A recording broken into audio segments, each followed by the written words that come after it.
Is there a reason why I can't hear anything? No, they're on mute in City Hall. Yeah, they are. We're not, but God. they are.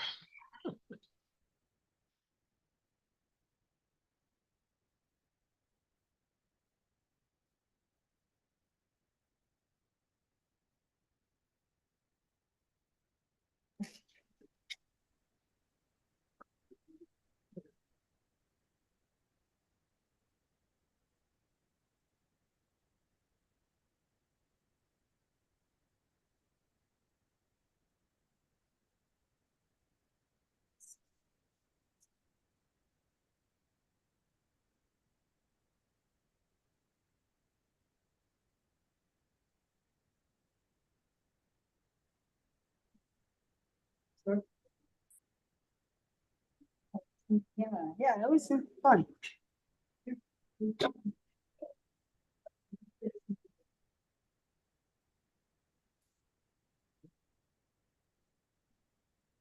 I said broken English. Good, we're live? Okay. Good evening, everyone. My name is Virginia Harger. Today is Wednesday, July 24th, 2024, and the special meeting of the Shelton Planning and Zoning Commission being conducted in Shelton City Hall and via Zoom is hereby called to order at 6:05 p.m. This meeting is also being carried live on YouTube. Would everyone please rise for the Pledge of Allegiance? I pledge allegiance to the flag of the United States of America, to the republic for which it stands, one nation under God, indivisible, with liberty and justice for all. Thank you, everyone. I'll start off with a roll call of the commission. Please verbally indicate you are present when your name is called. Commissioner Kelly. Present. Commissioner Parkins. Present. Commissioner Cristiano. Present. Commissioner Tiki. Present. Commissioner Motto. Here. My alternate Commissioner McGee. Present. Myself, Commissioner Harger, Mr. Rossetti, our administrator. Ms. Vernasos, our recording secretary. Present. Ms. Charbonneau, our stenographer. Present. You. Couple points before continuing with this evening's meeting. Mr. Rossetti will act as the Zoom meeting host. While commissioners will be able to make comments throughout the meeting, the chair asks that you please identify yourself and wait to be recognized by the chair before speaking to make sure we're not all speaking over each other and to make sure our recording secretary is clear as to who is speaking. Two public hearings are on this evening's agenda, and I would like to share the protocol we'll be following. Mr. Rossetti will indicate if any written comments were received from members of the public no later than 24 hours before the start of this evening's meeting. If written comments were received, they will be read into the record. The applicant and/or associates will make their presentation. The commission can ask questions during the presentation or at its conclusion. The applicant and associates can answer the commission questions at the time they're presented or at the conclusion of the presentation. At the point when I ask for public comments, we will begin with elected officials of the city present here in the auditorium, followed by elected officials participating via Zoom or through a phone link. After elected officials conclude their comments, members of the public will be recognized, starting with those present in the auditorium, followed by those participating remotely via Zoom or through the phone link. Those in the auditorium will need to list their names on the sign-up sheet at the podium. Those participating via Zoom will need to use Zoom's raise your hand feature, and those participating via phone will be recognized after dialing *9. After you're recognized, please state and spell your name and state your address to assist the recording secretary and stenographer when they are doing the minutes and the transcript of the public hearing. Each speaker has 5 minutes to present comments, which should address specific criteria of the zoning regulations, the merits of the application, and be new information, not a repeat of comments previously presented. Comments and questions should be directed to the commission, not to the applicant and/or his associates. Members of the public are expected to practice appropriate etiquette by being quiet, observant, and respectful. Disruptive attendees may be removed from verbally participating. The applicant's attorney and their associates will be given the opportunity to address any comments or questions from the public after the last person from the public has been given the opportunity to speak. If the commission feels further information is needed from the applicant, chair will ask for a motion to continue the public hearing.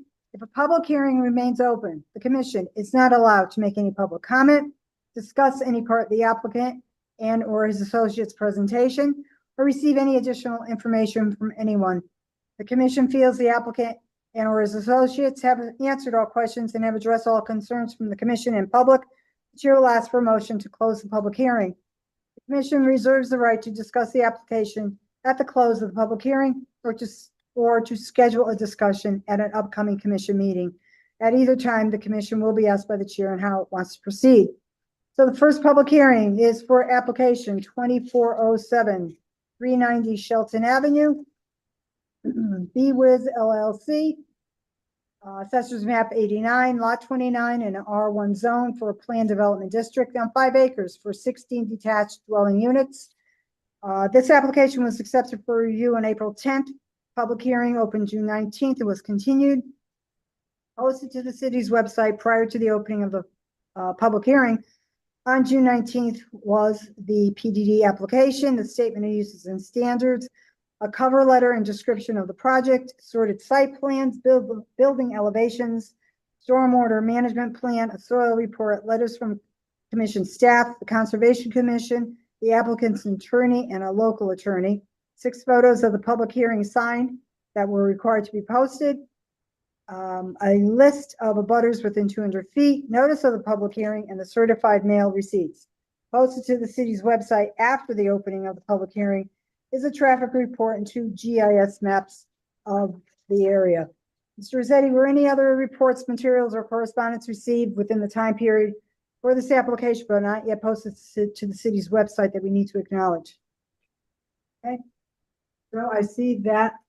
Chairman, members of the commission, Raymond Rizzio with the firm of Russo and Rizzio, 10 Sasko Hill Road, Fairfield, Connecticut, representing GWiz LLC.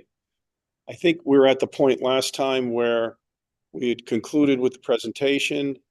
There was public comment, which was concluded, and I thought that you had this left the meeting open for the sole purpose of people being able to comment on either the 2 GIS maps and the traffic study, and that was the sole purpose of pushing us over to this month. Yeah, those items came in after the. Correct. No, 100%. I just, So do you want to start with an explanation of any of those items? I think I went through them at the hearing last time. The traffic report was studied. We took it through the traffic report. I think the traffic engineer was on at that point, and it showed that there were adequate sight lines and that there was no change in the level of service, and that people will be able to enter and exit safely from the property. And that there was a detailed traffic report that was written. There is some clearing that's going to be taking place within the state right of way, which will enhance the sight lines so that they conform with the state regulations. Keep in mind that a state traffic permit, since it's a state road, a state traffic permit really will control traffic. So although even if you folks we have kind of 2 levels that we have to satisfy. We given you a report that shows that this works, that this does not impact the level of service, but then there's a commission that the ASTA, Office of State Traffic, has the last say in whether this can last say for approval with regard to the entrance and exit of this site. I didn't pick it up. I don't recall, but on page 1 of the traffic impact, it said it examines the traffic impact in Shelton levels of service for traffic flows under 2026 build traffic conditions. Yeah, I think it's my understanding is they have to take into account anything that would be, that's in, I'm not the traffic engineer. I didn't type it, but my understanding is it's because this always comes up is any project, normal growth and any projects that could impact it that have been approved or within the process. So that I think they basically establish what they would call a build out condition, and the state requires that also. So they're taking current conditions then, moving them forward based on an anticipated increase. Correct. Okay. The reason they do that is you know, if they're taking just today's and there's a 200-unit project just down the street, they want all that information. And that, once again, that'll also have to be presented to the state, approved by the state for any curb cut that happens along Shelton Avenue. Anything in particular about these two GIS maps? I mean, I think they were just submitted to show that there's PDDs within the general area. I think we had a discussion about that, detailed discussion about that with the commissioners.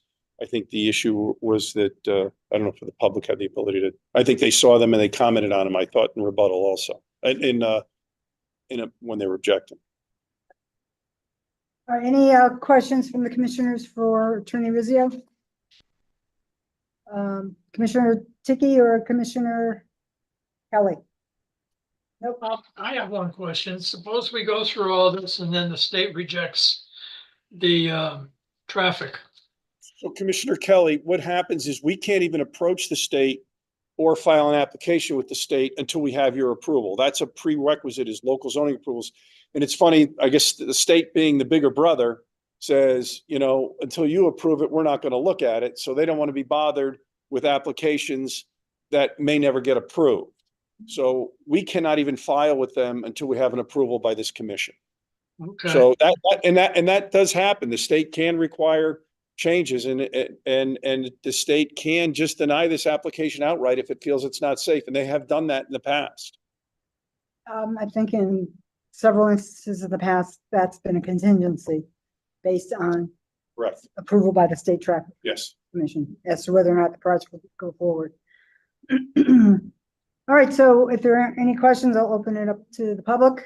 And just a reminder, the comments are limited to the items that were shown to be, have been posted since the continuation of the public hearing. And start off with, if there's any elected official of the city of Shelton that's present here in the auditorium that would like to comment. I don't see any name on it, so I will ask Mr. Rossetti, is there any public official participating remotely that has indicated they would like to comment on this application? If there is a public official participating remotely and you have not yet used Zoom's raise your hand feature or dial *9, please do so at this time.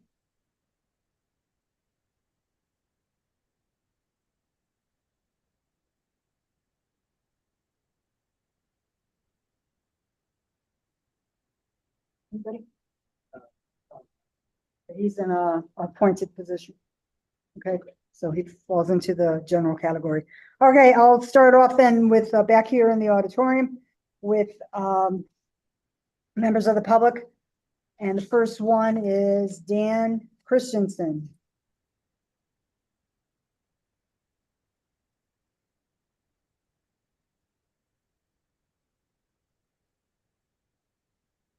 Mr. Christensen, if you'd like to have a seat instead of standing. I'm good. I'm Okay. good. I'm good. Thank you very much, though. I feel a little unprepared and probably, I guess it's my naivety to the process. I did see this meeting posted in the newspaper. Mhm. I'm not sure what the process is with the city of Shelton. Is it like posted once and it begins and then you no longer get letters? The sign on the property still reflects an old meeting? Continuations are noted that it's going to be continued to an upcoming meeting, and staff sets the date. Okay, So- but the public doesn't need to be notified other than through social media, special media, whatever. Exactly, yeah, Because again, the sign on the property says, I believe, June. June. Okay, so that's a little frustrating. The requirement is that we notify the public of the opening of the public hearing. And, you know, again, if this is all new stuff, a lot of the concerns I have, you know, I feel that I'm not able to ask them or present them, which is frustrating. But I did mention at a previous meeting that a number of the questions that were asked of the, you know, that the public asked, we still don't have answers. So it's very difficult for us to speak against, you know, when a question is asked, when it's not answered.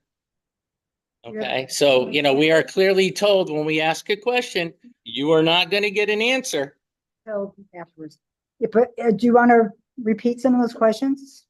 I just found out where to find the Zoom videos. It's not on the City of Shelton website. You actually have to put in City of Shelton live Zoom meetings, and it sends you to YouTube. Mr. Rossetti, that's not the case, I don't believe. It's, there is a sequence, you go to live meetings and you have to go to a couple of screens, but I'm sure staff would be more than happy to walk I you mean, through I'm a it. college educated person. I shouldn't have to, it should be right there, Zoom meetings. So The Zoom link is on every agenda. Yeah. on every agenda. Okay, so but again, looking at the older agendas, I should be able to find them without spending a half an hour, 45 minutes, an hour of my time. Yeah, not. Because the last time I did look, when I voiced the concern the last time, when I went to click on it, no longer available. And Ms. And Debbie you gave me Ray- that, Can you I- gave me the same look, Can and I I, comment? but I wasn't able to. Ms. Castro is our assistant administrator. Yes, thank you. On the main page, the homepage of the city website, there is a link directly on the main front page for online meetings. If you click on there, it'll bring you to the YouTube page, which you could then search by date. Mhm. Good to Okay, know. yeah, this is also things that we all had to learn. Okay. Okay, go ahead. Well, no, and again, I'm feeling blessed that I wasn't exposed to a bunch of word salad. You know, having to hear the whole thing over and over again. But I'm also frustrated that, you know, the only reason I'm standing here tonight is that the initial application for this, the first step being the wetlands, this whole project was misrepresented that the sewer was going to be approved, connected to Aspatuck, and it wasn't. I mean, there is no approval from the city of Shelton for this application for a sewer going in, to my knowledge. And from what I understand, the city of Shelton is regularly dumping overages into the river, that the plant needs millions of dollars worth of upgrades, and it's being ignored. And actually, some projects are being held up because of. Mr. Christensen, concerns, would you so. please limit your comments to I'm this done. application? I'm done. Thank you. I wish I didn't waste more of your time. Not a waste at all. I appreciate you listening. It's a frustrating process unless you know the inside details. All right, next member of the public. Is it Jen or John Mercurio? John, right? Okay, You want me to talk into this, eh? yeah, go ahead. Have a Yeah. seat, relax. Make sure the button's up. Oh, There you go. is it on? Yep. It's on. Stop the clock. Okay, because I'm referencing to what Dan just talked about the schedule. I'm not sure when this agenda came out, but there's no date on it. And so if it wasn't for one of my Sit. You neighbors, know that. Oh. Have a seat, I'm telling you. wasn't for one of my neighbors who told me that it was at 6 o'clock instead of 7 o'clock, I would have gone to the wrong meeting. So maybe You're it's my, saying that there's no date on this? look, I don't see a date on this. Special meeting at No, when was it printed? When was it generated? Posted on Fridays. Usually posted on Yeah, Fridays. this particular one Well, I was talked, posted. we're still off the Monday. clock. I talked to a man named John in planning and zoning, Mhm. nice gentleman. And are you John? No, No. there's no John. But anyway, he assured me 3 days after the last meeting that the meeting was going to be the 24th at 7 o'clock. I called back 2 times and got the same answer. Okay, let me just stop you there. Mr. Rossetti, do we have an employee in planning and zoning whose name is John? No. Really? We have not had a 7 o'clock meeting in 5 years. Yeah. Okay, sure. Okay. Then I will learn how to use the website now and check everything. So I'm here tonight to leave a few exhibits. Now, I'm not sure if these are not complaints, they're concerns, and I'm not sure if they fall into the narrow area that you gave us tonight. But what I'd like to do is simply list them until the 5 minutes go up, Sure. and I'll give you the exhibits of what I found along the way. All right, can we do that? And I'll leave you a copy of all the questions out. Great. And I'll leave a copy for Attorney Russo as well. Mm-hmm. So our concerns are there storm sewers connected to the retention ponds and galleys leading to Shelton Avenue? Are there natural gas lines? And forgive me, I have trifocal, so I might skip a word here and there, okay? Yep. Is there natural gas lines and underground electrical lines in the proposal? Is there a turnaround area for garbage trucks, delivery vans, and storage for maintenance equipment while at the work site? And is there enough visitor parking for a family of 3 or 4 people? Is there going to be a property management company or an owner governed arrangement? Will the street with the city, what street will the city water be tapped on? Is it going through properties, other properties than this property? So the question is, where are you going to tap?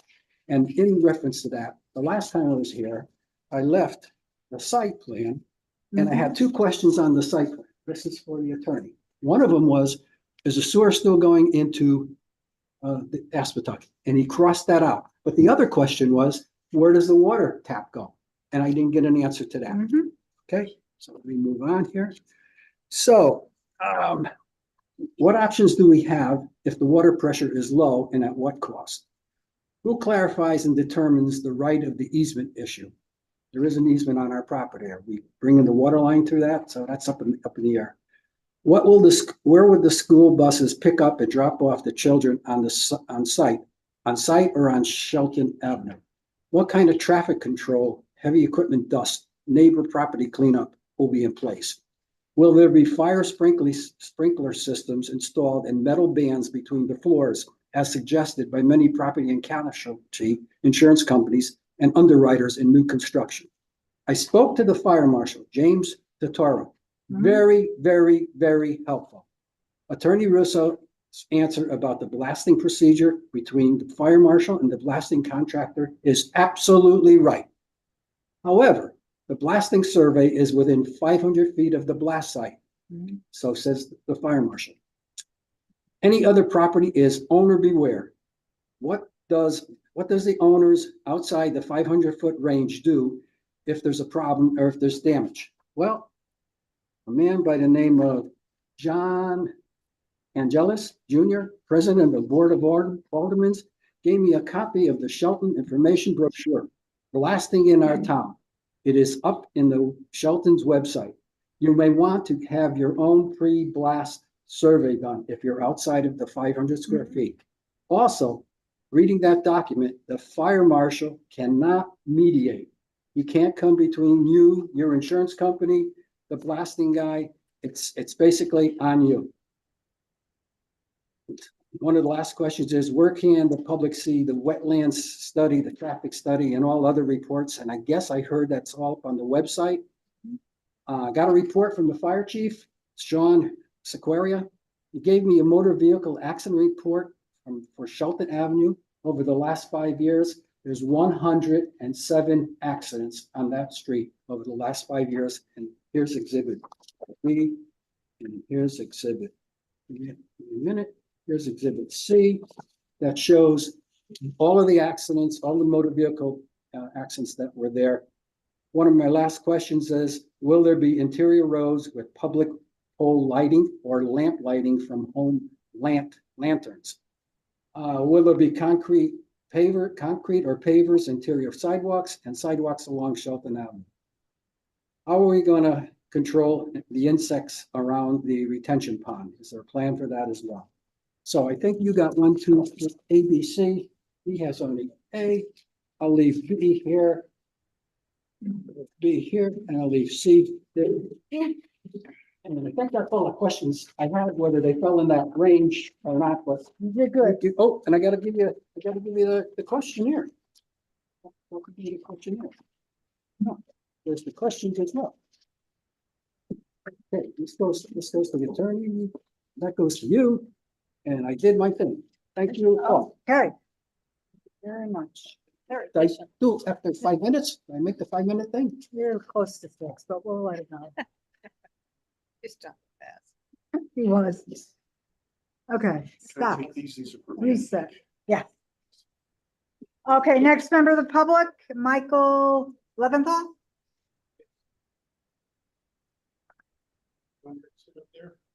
Sure, if you're Good evening. good. Thank you. evening. I'm not going to incur your wrath by going over things that I've told you before about my opinion about the established non-residential area. I think I made my point last time. I actually had a question for Mr. Rizzio, because apparently your approval of the zone change is a condition precedent to then go into the DOT.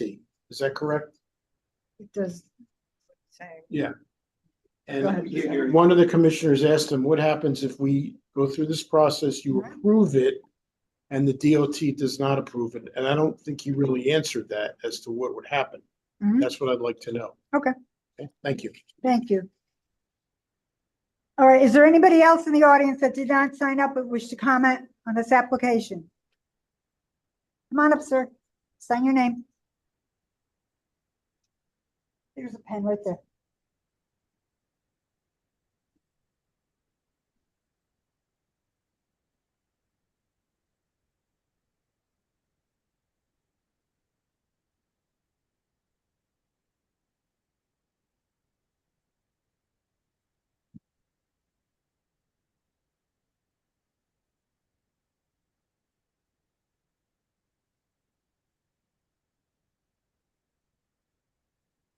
Anybody else? Well.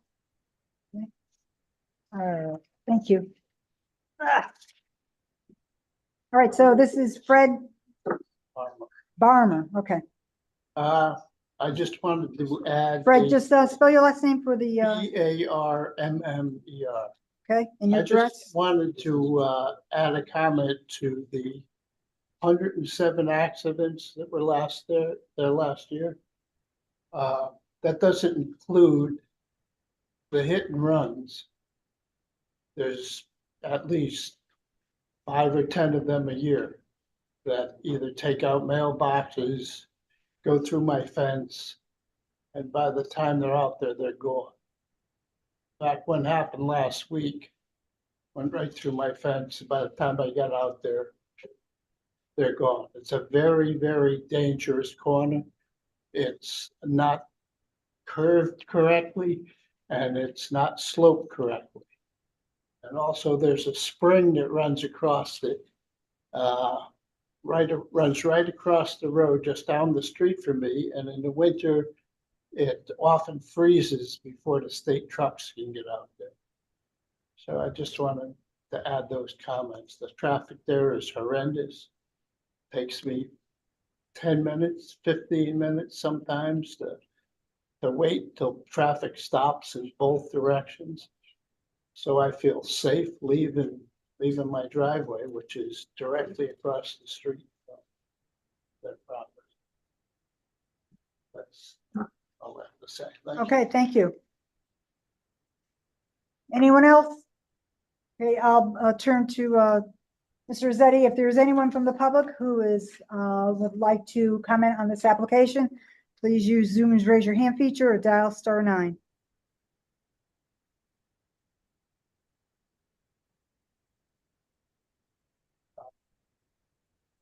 Okay, so we have Tom Harbinson. Mr. Harbinson, please identify yourself and proceed. Thank you. Thomas Harbinson, 15 Soundcrest Drive. I have, I guess, 3 questions. The first one was on the mailings for the initial public hearing from May 10th. It seems that the mailings went out certified mail. However, the applicant canceled that public hearing attendance on the day of the public hearing, and subsequent certificate of mailings that went out on June 7th are nowhere near the level of a certified mailing cost. It looks to be just a stamps cost. And so my question is, on the second notification of when the public hearing began, were they done certified mail, or were they just simple postcards or a letter with a simple stamp? I'm not sure what the requirements are when the applicant canceled the public hearing and then rescheduled it. But I did hear from a number of people that they weren't aware that the public hearing was starting when it eventually did start. The second question I have is regarding the site plans. On the site plans on what's showed as page 2 layout plan, it shows a easement for the sewer and an easement for water. The sewer easement accesses into Aspetuck property, and the easement for water accesses into city preserved open space. On the next drawing, however, it does show, instead of using the sewer easement into Aspetuck, having what seems to be some sort of a sewer line coming up through the street of the development up to Shelton Avenue, and then connecting down to what I believe would be the intersection of Aspetuck with 108. However, the water line is not shown as also being relocated.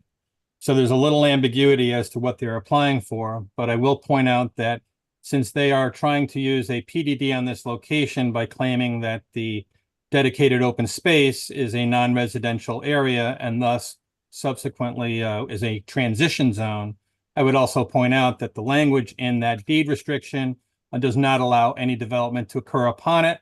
And so the water line easement would be non-functional.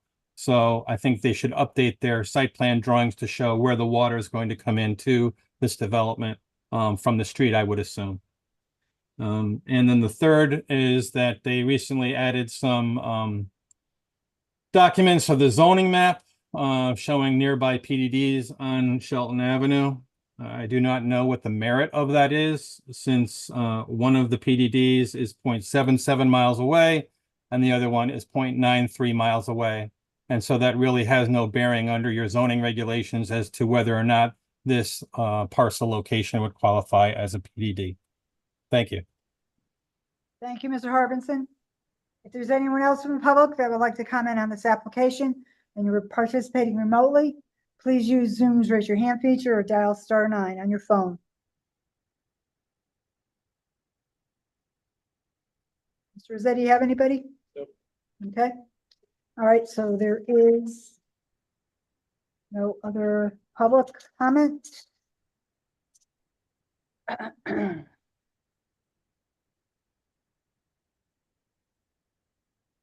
Okay, so any commissioner, Mr.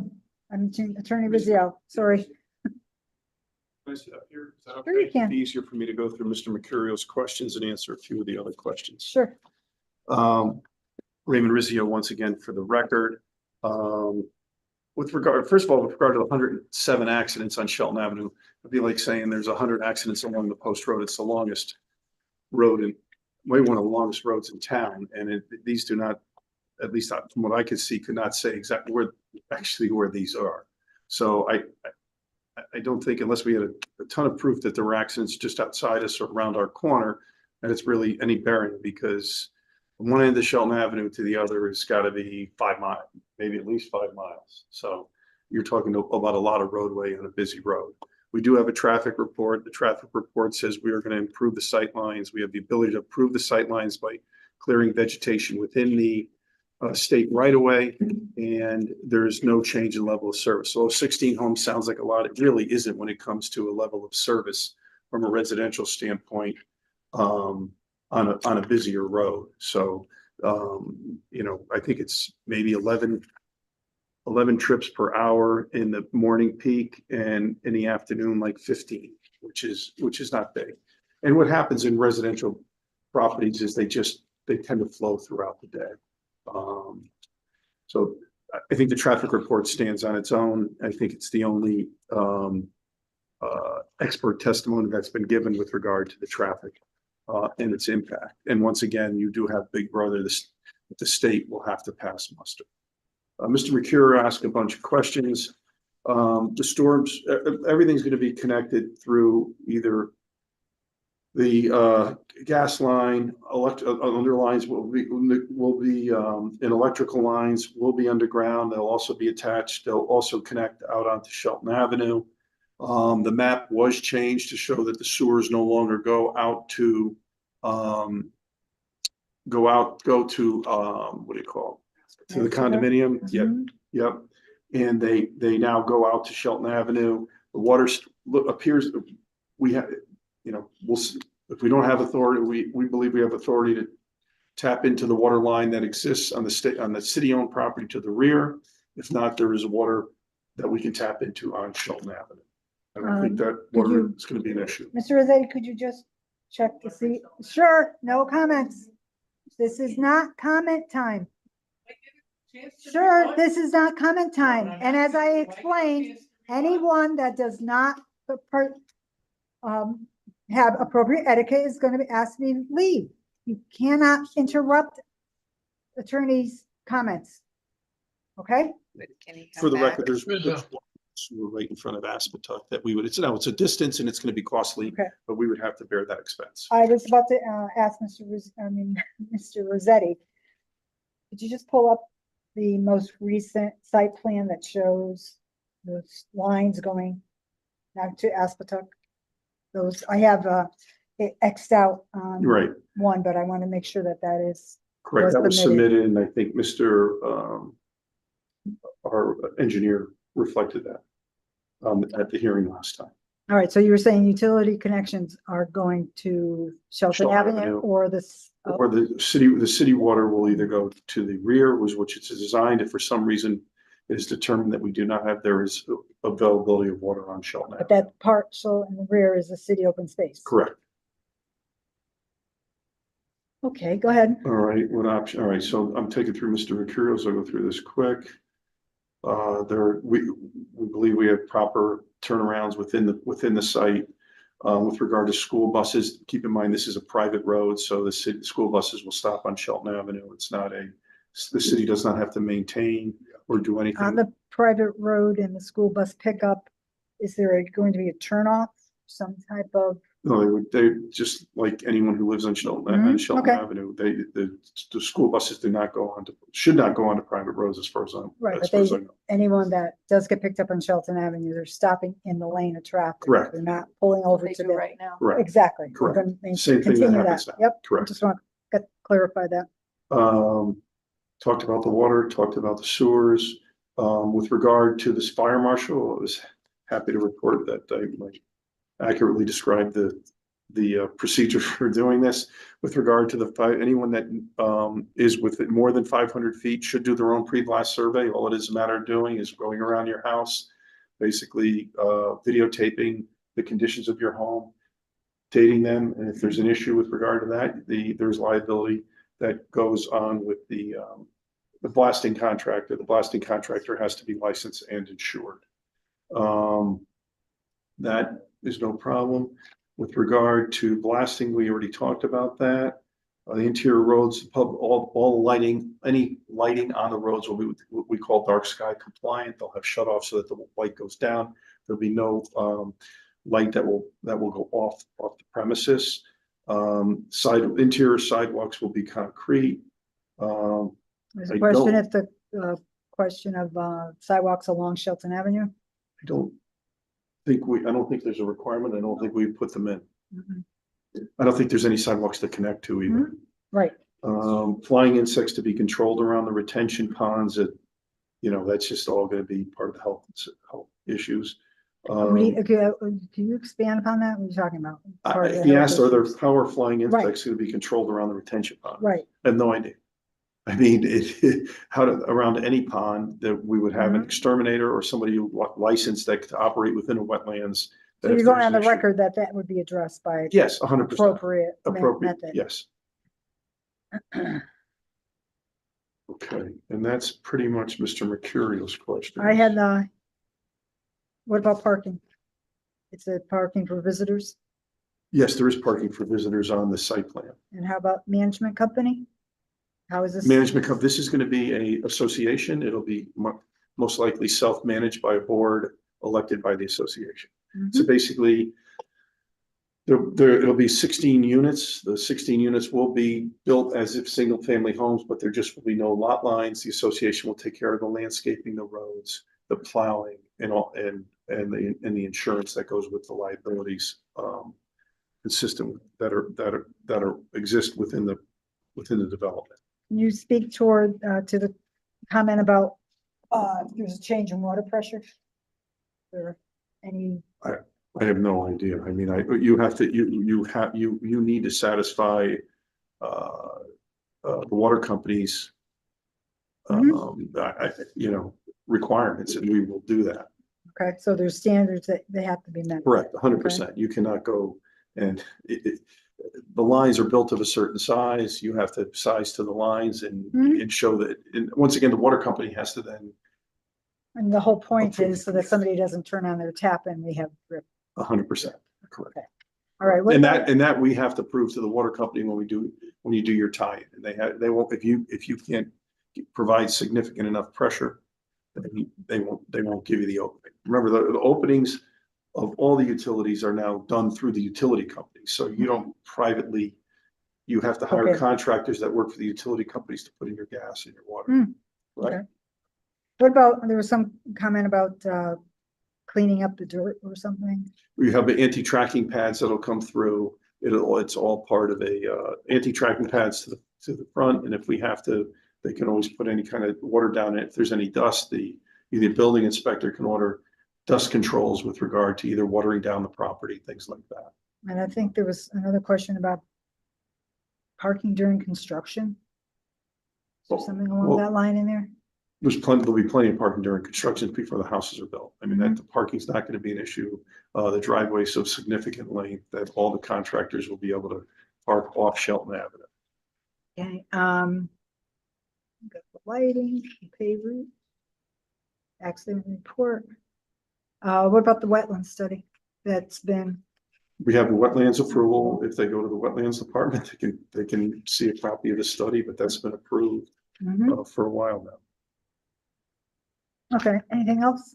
The only thing I would state is, and I don't know, we've talked all about the PDD. We've talked about your authority to grant it. I think if you look at, and it's introduced as part of our record, Mr. Teodosio looked at this issue. It's clearly within your discretion that you have the ability to say, but we certainly satisfy the ability to come before you and request a PDD. You have the ultimate authority to decide whether you grant one. That's a whole different thing. But if you look at Mr.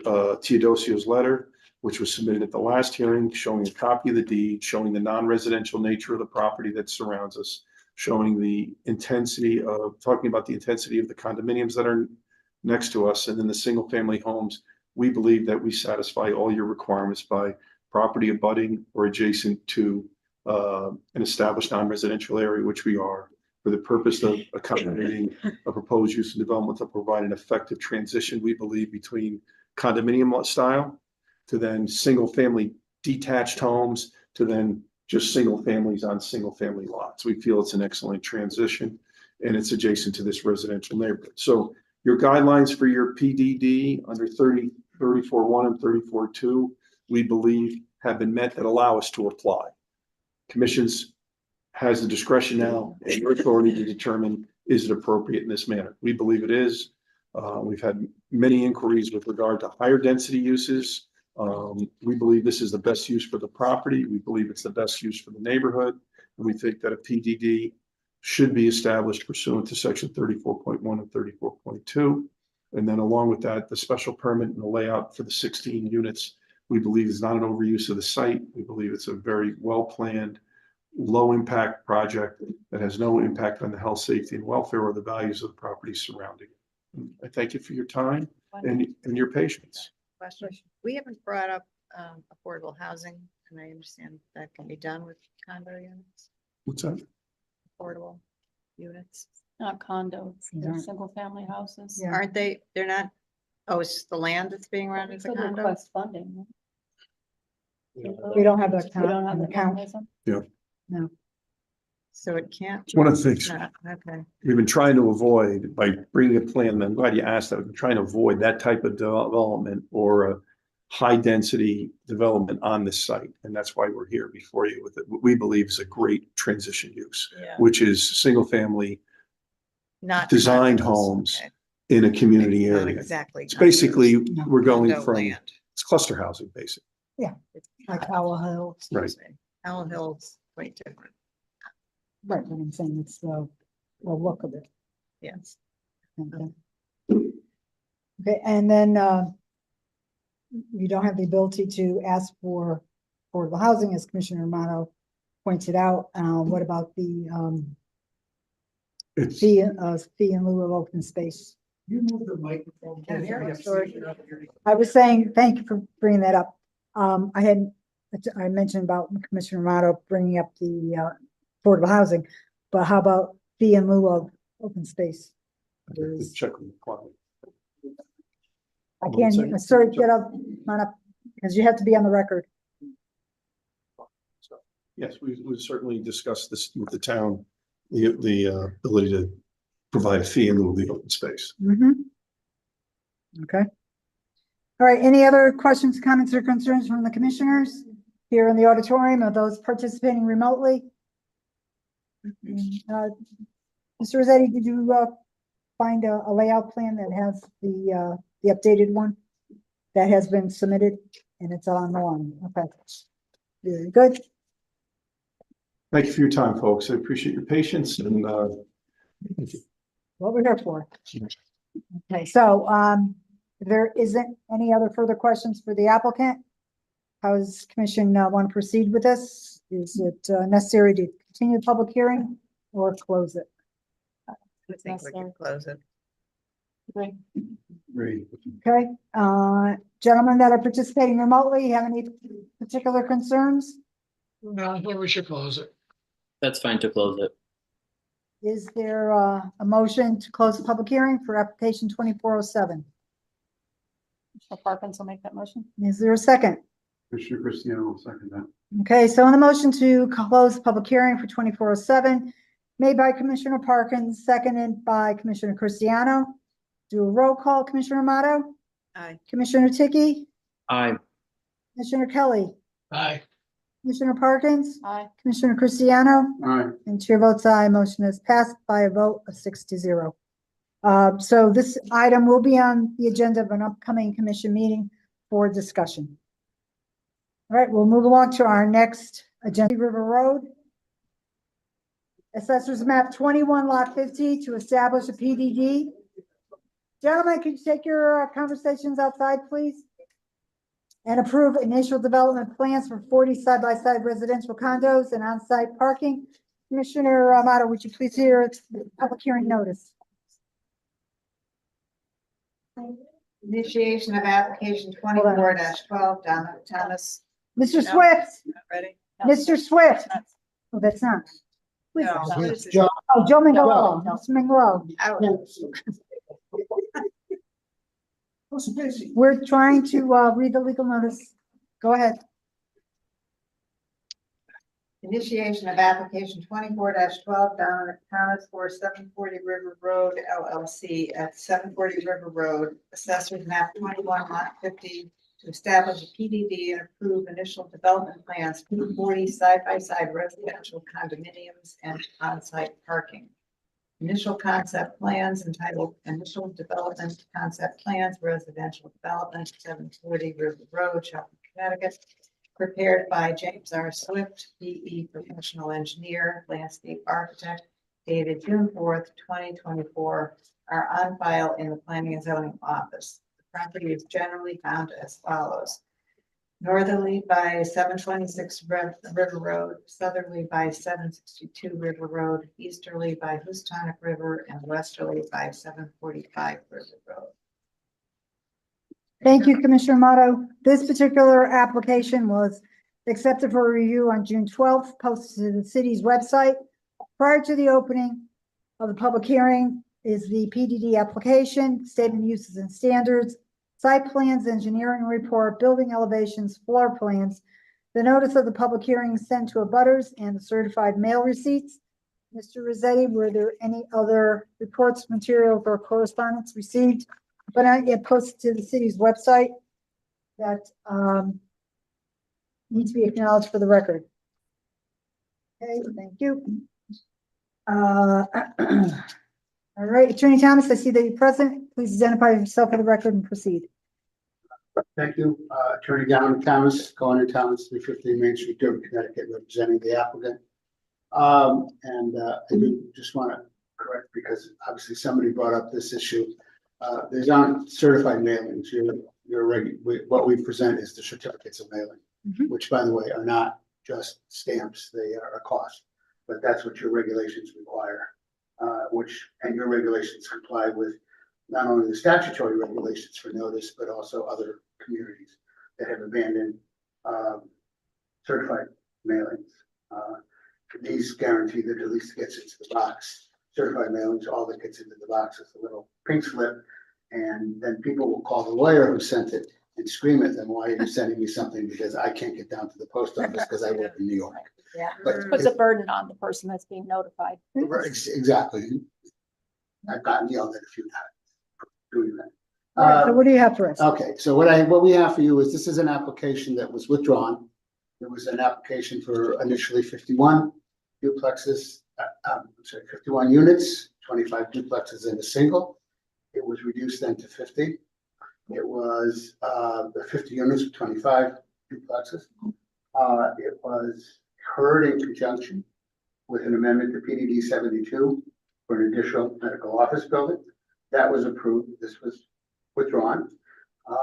And it was reapplied. And with respect to that, I am requesting that the traffic report, there was if you remember, there was a joint traffic report done for both sides because they're side by side and there were issues, and that be incorporated in. And as such, I think that was application 2320, but I may be wrong, that traffic report be incorporated. Did I you put it on the upload it? website. I just uploaded it today on the Okay. website, but it's uploaded as 2320. It's that, because that's what it was, because it dealt with both.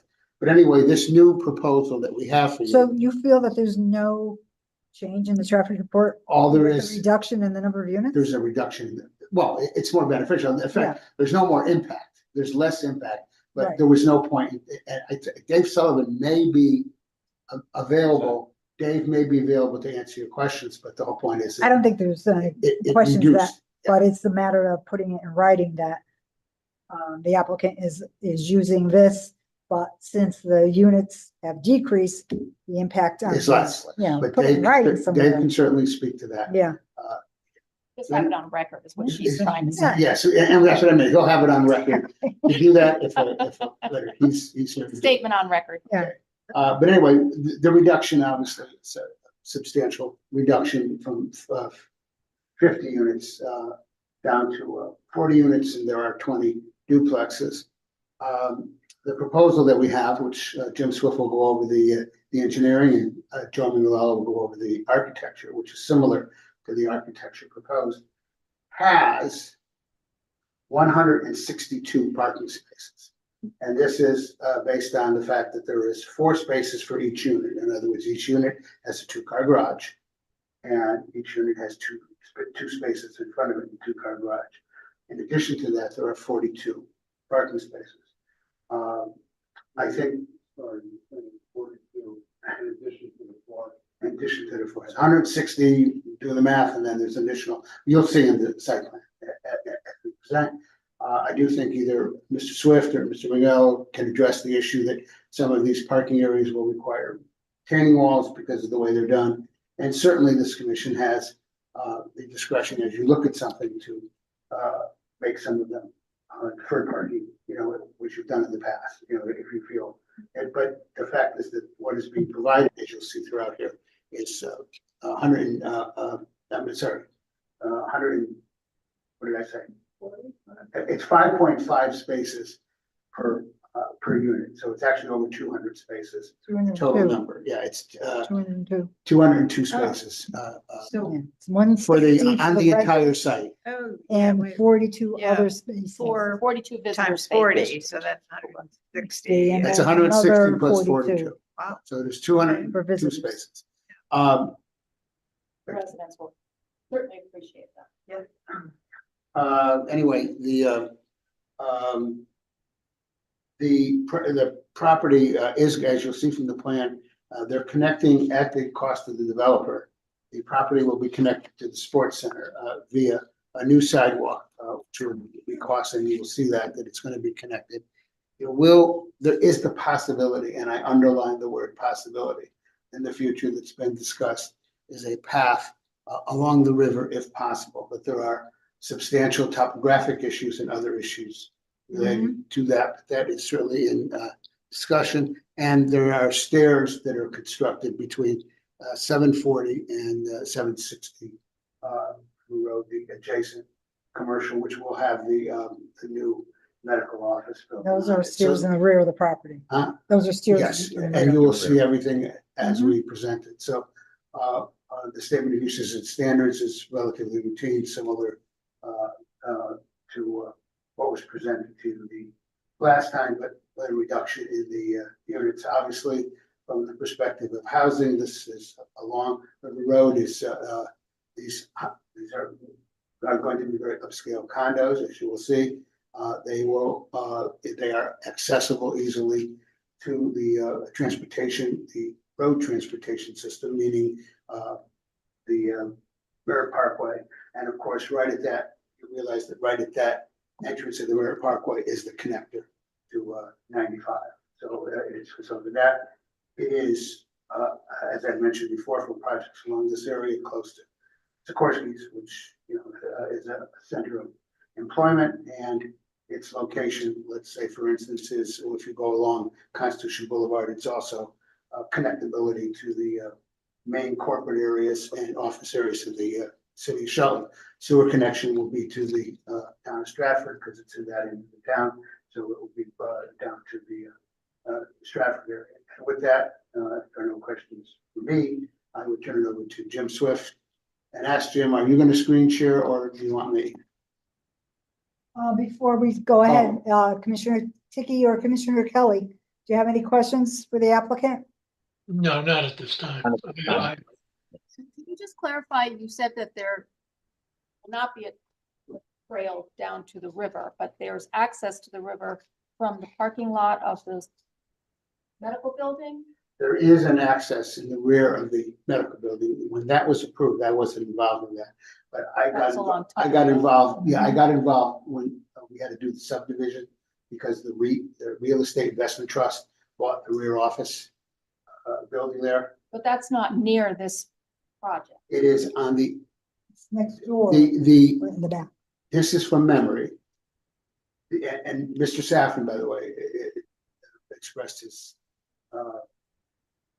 disappointment that he couldn't come here tonight. He had to go to, he got called into an event that somebody else was supposed to cover, and he had to do it. But from my memory, it serves me correctly, the walking path that comes down is a walking path that is on the south side of PDD 72. That's 760 Bridgeport Avenue. So when you go to the back and you go behind the medical office building, which is built into the ground, if you know what I mean, it's less floors in front than it is in back. And then in the back, there is a path that is, if you were facing the medical office building on the right-hand side that goes down. And I think part of it was because the topography on the left-hand side was too steep. But that's only from my memory of doing the lot split for PDD 72.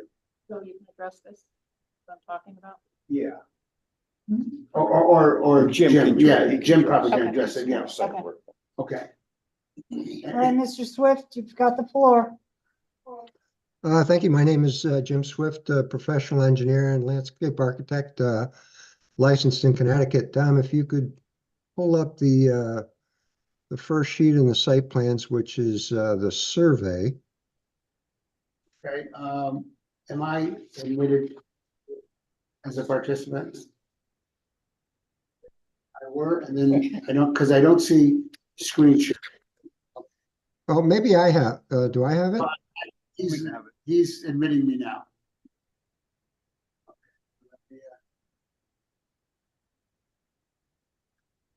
Full screen. Okay.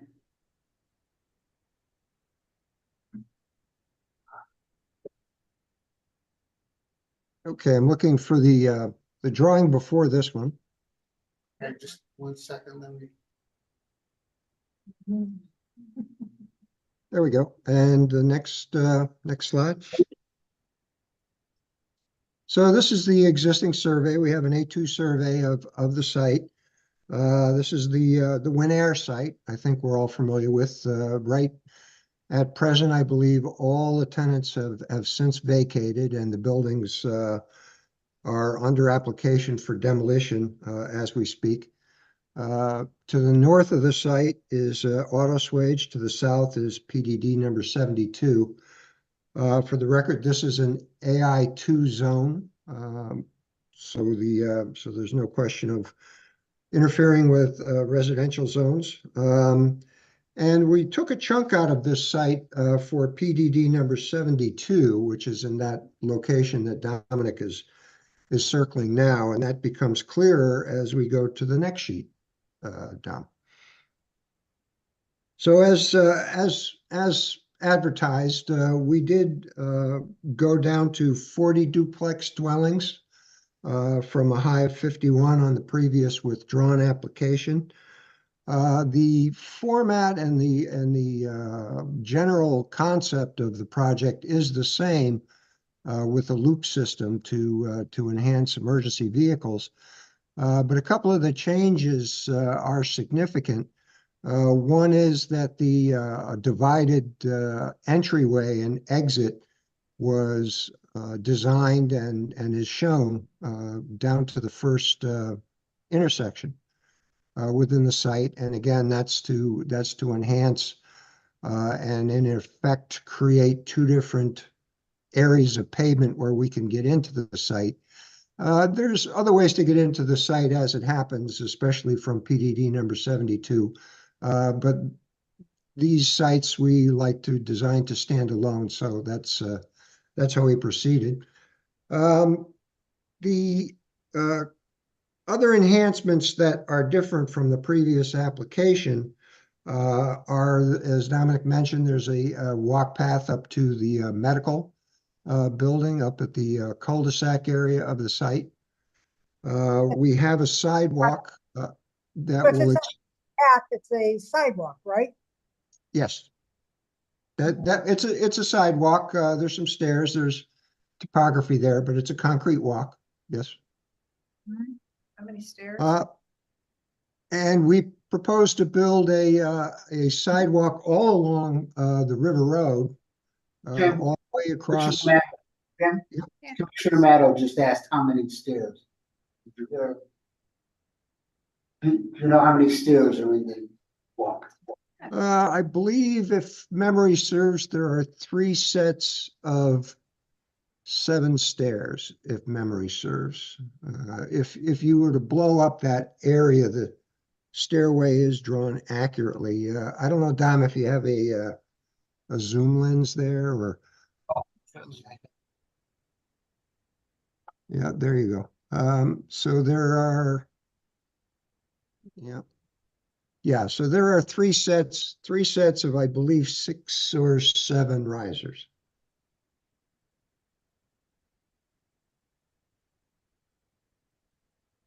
And it's purely a convenience. It's as I'm about to get into, we're also proposing a sidewalk all the way across the frontage of our property that's going to extend all the way from our northernmost portion of our property right at the corner of the Autoswage site. And that will extend all the way across our site. It'll extend all the way across PDD number 78, which is our sister adjoining project. It will extend all the way across and down to the sports center. So what we're doing is we're not only providing pedestrian access for our site, but we're connecting everybody up. And so as things progress northward, they can also tie into the sidewalk and join in the fun, join in the connection. The other changes are, you can see from the general appearance of the layout that we've got some fairly big green open space areas. You know, they're nice to have. They can be designed, you know, for the enjoyment of the residents. We have some that are up against the River Road. We have one that's interior. We look forward to talking with the commission about, you know, how they like this particular arrangement. Clearly, there's other things that we can do. We can flip some units around, make the green space bigger, and concentrated in one area, et cetera, et cetera. So the site is much more open, particularly from the view from River Road. Dominic did mention the parking differences. Previously, we had parking ratios on the 51 dwelling plan, it amounted to about 4.4 spaces per dwelling. You can see that we've got some individual actual dedicated parking lots as well as driveway parking, perpendicular parking. And the parking now is up to 4.9 parking spaces per dwelling. The nice thing about, and Dominic, we all, and I tend to agree with Dominic, it's overparked, I believe. But the nice thing about having it designed in this way with these 3 parking lots is that we can phase them if we want. We can leave them as dedicated areas. We can label any number of them at the commission's pleasure as future. So we're kind of covering all our bases there. Last, but there's also an expanded distance between all the dwellings. We started out at 10 feet between dwellings. We are now at this plan up to 18 feet between dwellings. So we've opened it up pretty considerably from that aspect as well. One last, I'm sorry. When you mention up to 18 feet, you're not saying every single unit has 18 feet between it, but only. It's a minimum of 18 feet. Okay. All right. So between the 2 duplexes, numbers 1 and 2, or that's a bad example, but between 3 and 4, 5 and 6, that's 18 feet and so on. Yes, all the way. yes, it's all 18 feet. That is a minimum dimension, 18 feet. Very good. Okay. Also, what was talked about at the previous hearing before we withdrew is a commissioner was interested in what we can do as far as enhancing right turnouts for both this project and for PDD number 72. And I guess I'll kind of cover that issue for both of these. PDD number 72 phase 3 was approved by the commission, and it has been submitted for detailed development plans. It is in the P&Z office now, pending review by the commission. And also on this project, it was questioned as what can we do on the right turnout to help things along? And I want to assure that we are still looking into that. Dave Sullivan, in his dealings with the DOT, and when he gets ready to submit this to the DOT, which, as we just learned on the previous application, we can't submit to the DOT until after we get actions by planning and zoning. But I just wanted to reassure that we hadn't forgot about that particular issue. And Tom, if you could go to the next drawing. You think the DOT would have any issue with having two a right and a left turn lane there? Well, it's not a question of the right and left turn lane. It's a question of what lane, if they think that they need both a right and a left turn lane, then no, there's no issue at all. If they think they only want one lane because sometimes they're concerned with width of pavements, that's another concern. The specific request that was made was that generally we need about a 35-foot radius, and that's to get a semi-tractor trailer to make a turn in a common intersection. The specific request that, let's see if we can get that up to a 50-foot radius, 55-foot radius, and that was what we assured the commission we would look into. Thank you. So on the grading and drainage plan, the grading works out pretty well. I think as you look at the plan, you can see there's no big, large slopes or anything like that. Probably the largest slope is the one coming in, but we handle it well. We have generous plow lines to the side, et cetera, et cetera. So the grading is unremarkable. A lot of the dwellings are walkout basements. All the dwellings along the river are walkout basements, and then it rises up a story to the main driveway. So that's pretty unremarkable. This has all been reviewed pretty intensely by the Inland Wetlands Commission as far as how these grades and the closeness of buildings and such get to the water course that you'll see to the north of the site and to the Housatonic River. We have designed the underground stormwater retention and detention systems in quite a bit of detail. And this was for, again, wetlands. The water is straight in off of the River Road. The sanitary sewer is being discharged to the south. It goes to the Stratford system. And you'll see that little easement that goes across overland past PDD 72, which since we own it, we have no issue getting that easement.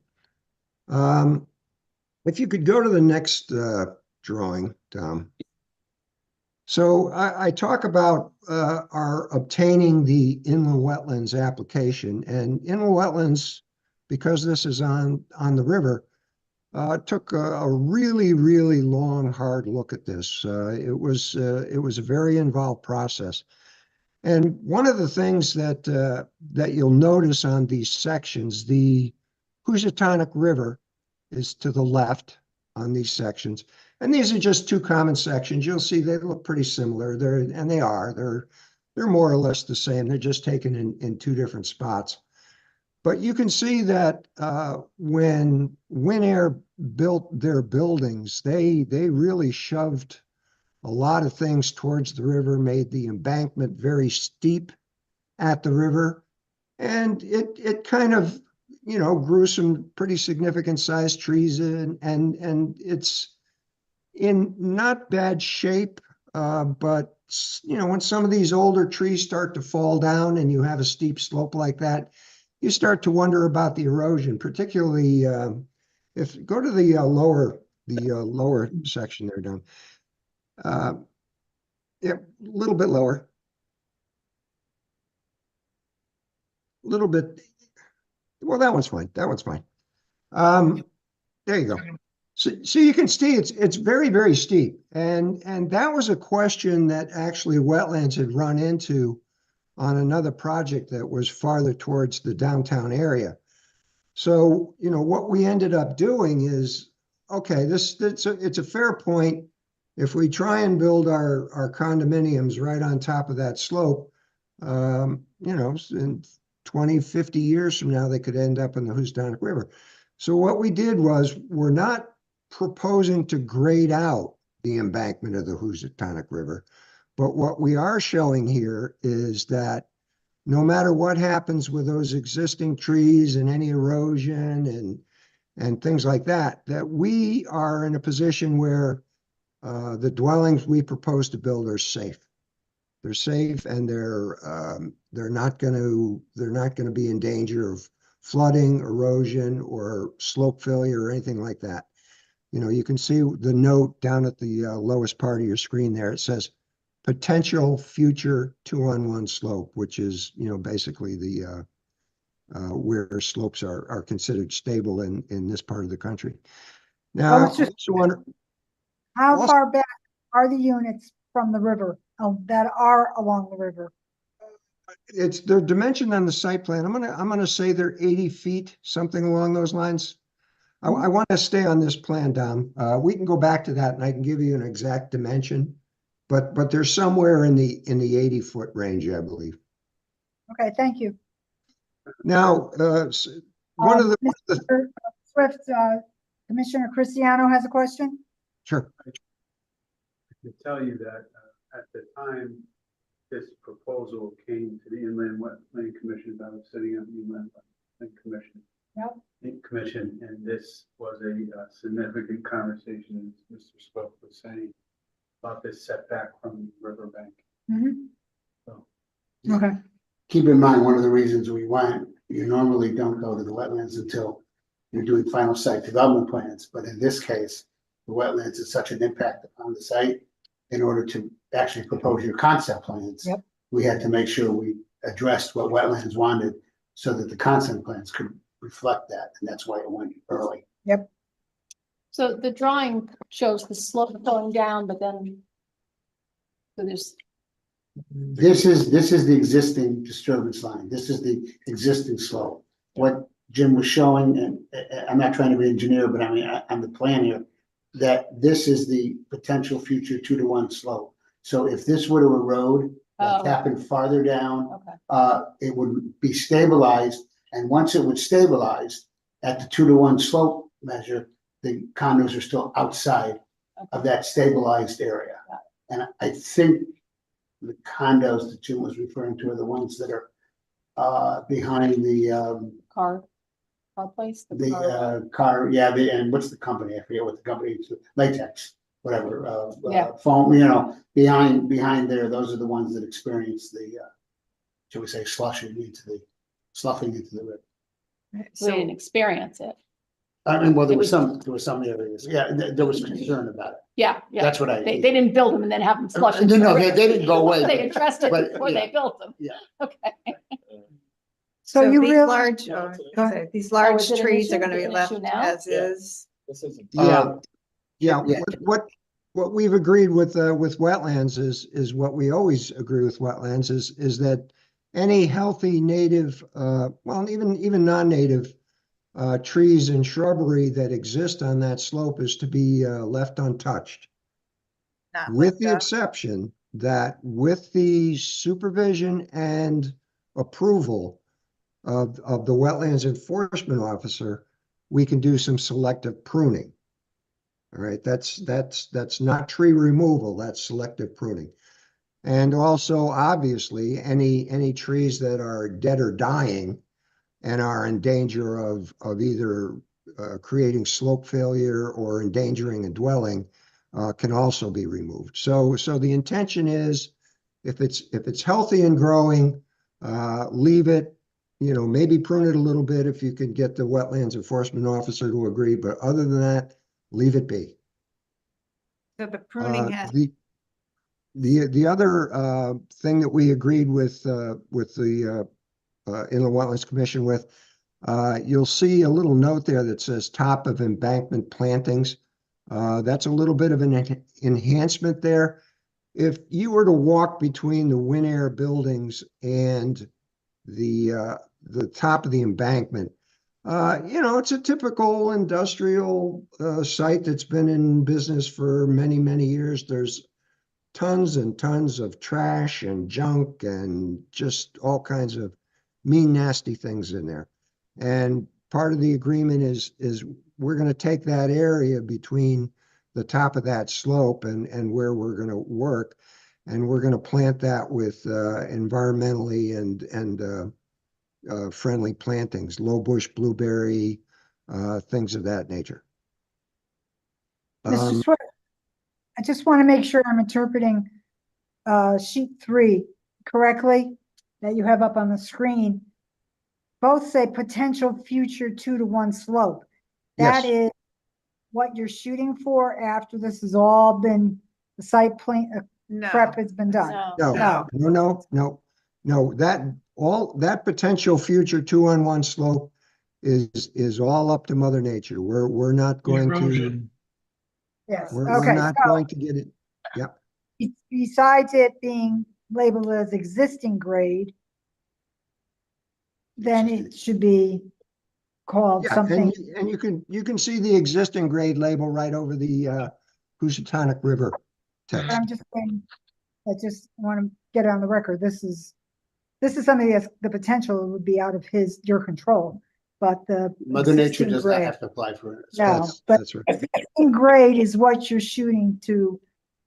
What come we're up with. shooting for is to stabilize the slope and have it stay stabilized with the trees on it and the plantings on it. All this If in is- fact there was an event or events caused by Mother Nature or that would cause the bank to subside, the wetlands required to be able to show that that bank, again, this is engineering. Right. Just JD after my name, BE, that the bank would stabilize at a 2-to-1 slope. So they had to be able to show to wetlands that the 2-to-1, the 2-to-1 slope is there and that the condo is outside of the 2-to-1 slope. Okay, but there's no requirement for it to be put back to the condition before Mother Nature might have. No. So the other, I have I'm a sorry, go ahead. question. Okay, Commissioner Kelly, go ahead. The flood of 55, how much further up would we have been? In other Probably up to just shy of elevation 20 is the FEMA limit. Right, And that's about accurate, Mr. and Kelly. that would have been where that flood would have been in 55? Yes, because back in 55, which is when I was born, by the way, I was born during that flood, so I can tell you all about it. The flood at this point of the Housatonic River had more than enough width to expand out. The reason we had all that trouble up in Ansonia and even way up Torrington Way was because it was constricted by towns, by built up areas. And that's why you had such devastating flooding up there. But once you got down in this area, the hurricane was more, rather than flooding, was the wind and probably a little bit of storm surge too. Because right now you're like 35 feet above. Yeah, even though we're waterfront on the Housatonic River, we do show the FEMA line on the survey. We're way above any possible flooding, danger from FEMA or anything like that. We're very high above the river. Okay, thank you. And the last point I wanted to make on this particular Hold on. drawing. Commissioner Amato has a question. All right, so this pruning sounds innocent enough always, but you can't affect the quality of the soil around that vegetation. So I just want to know, is this always supervised, Yes. regulated? Yeah, It's required to be supervised by wetlands. yeah, on an ongoing basis. Yes, Whenever you- absolutely. Regulated area, and I'm not even sure, Jim can maybe answer this, but I do believe also, I know this is the title area, the title section. Oh, yeah. DEP, in other words. Down here, tidal, navigable Yeah, waters. so the DEP jurisdiction on the Housatonic goes down, and Jim, you might know exactly where, but I know it goes down past the condos that West Blakeman built because we had the issue with trees being cut there. But even farther down, it goes down, but that's called the tidal area. In that jurisdiction, there is, shall we say, concurrent jurisdiction between wetlands and in that when it comes to issues along the river. So no, you can't be going in there and getting your trusty steel chainsaw and doing what you want to do. Legally. Yeah, Legally. right. There have been trees cut down. Like, I'm sure.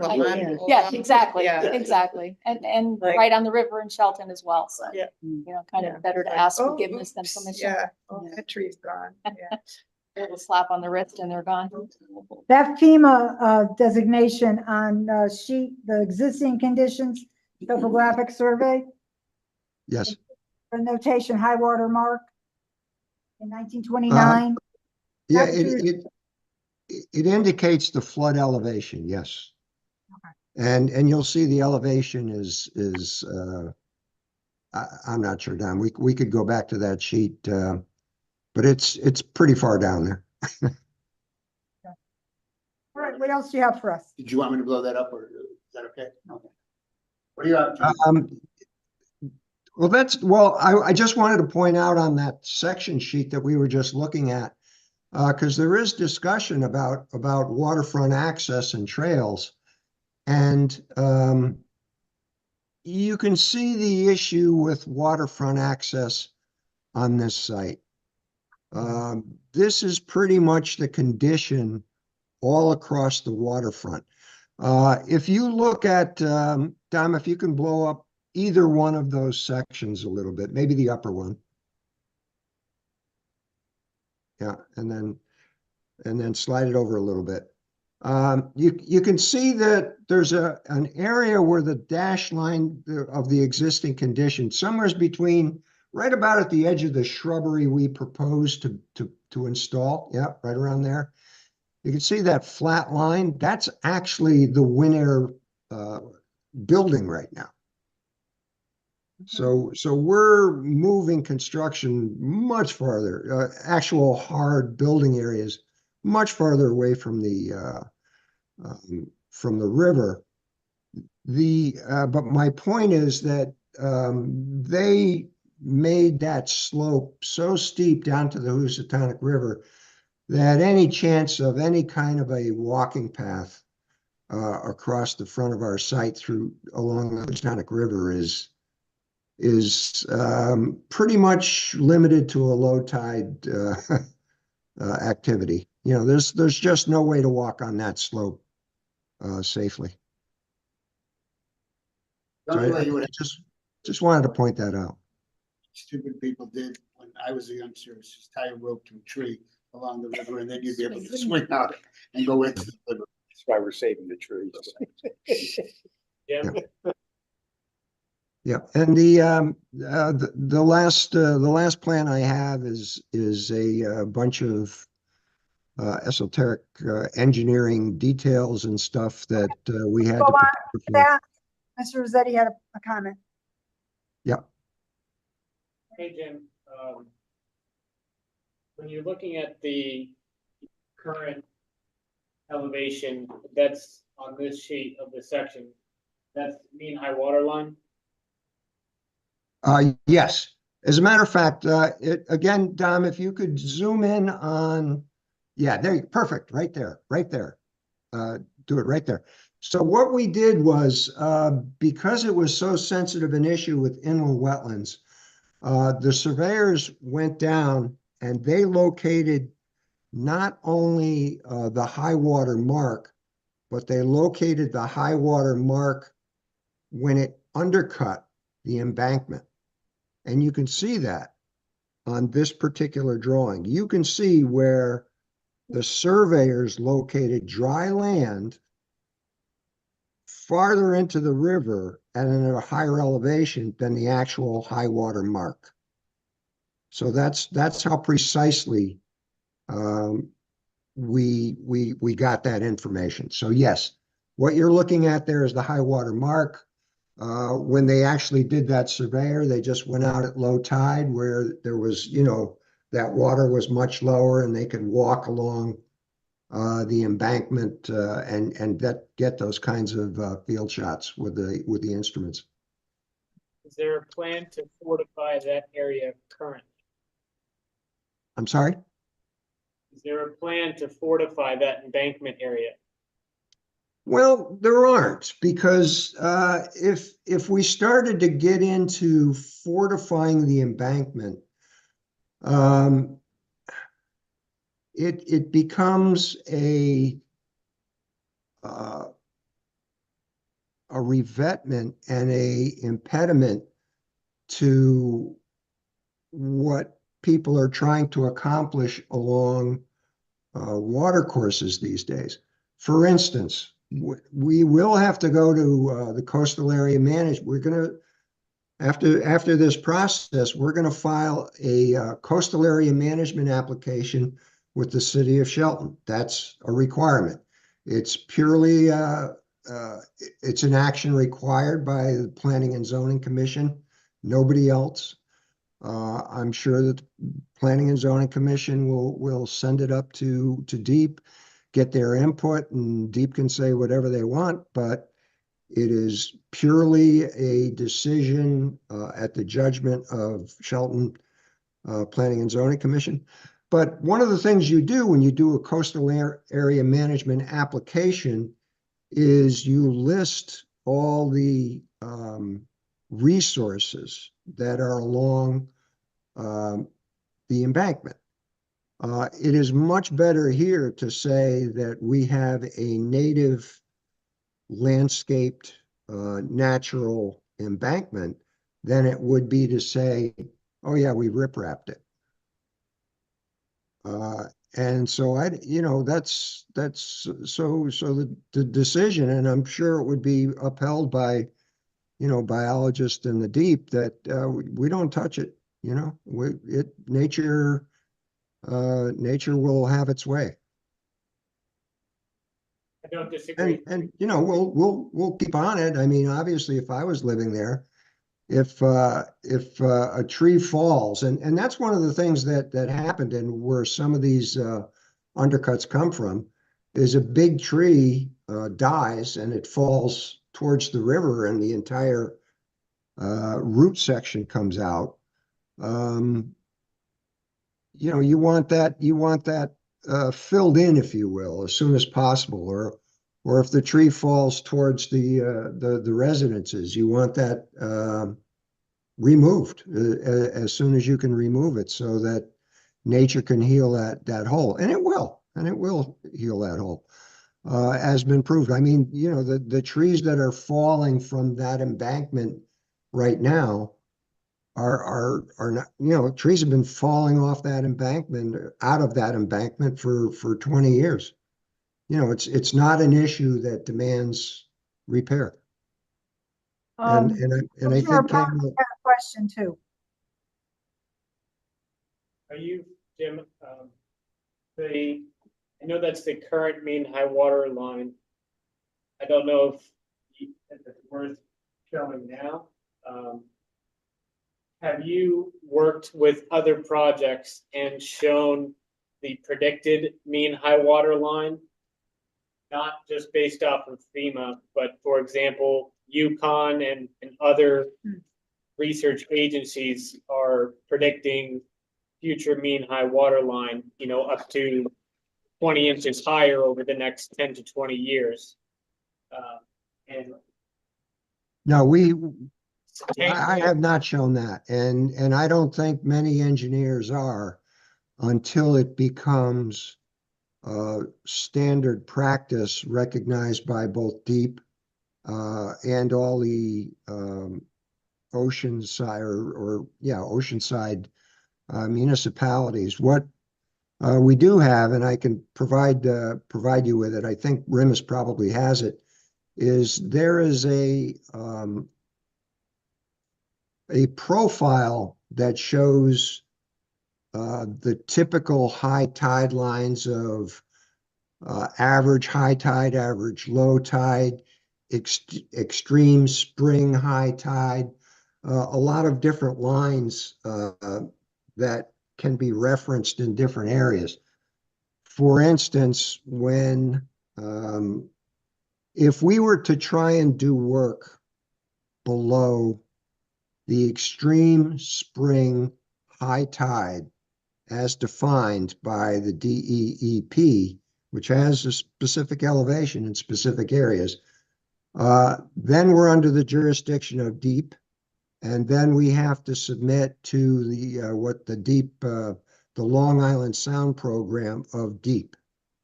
And that's why, it's not something that's pleasant, fast, or in any way desirable. We're very lucky here on this particular project that we have absolutely no reason to go below that elevation and trigger anything to do with DEEP and stormwater.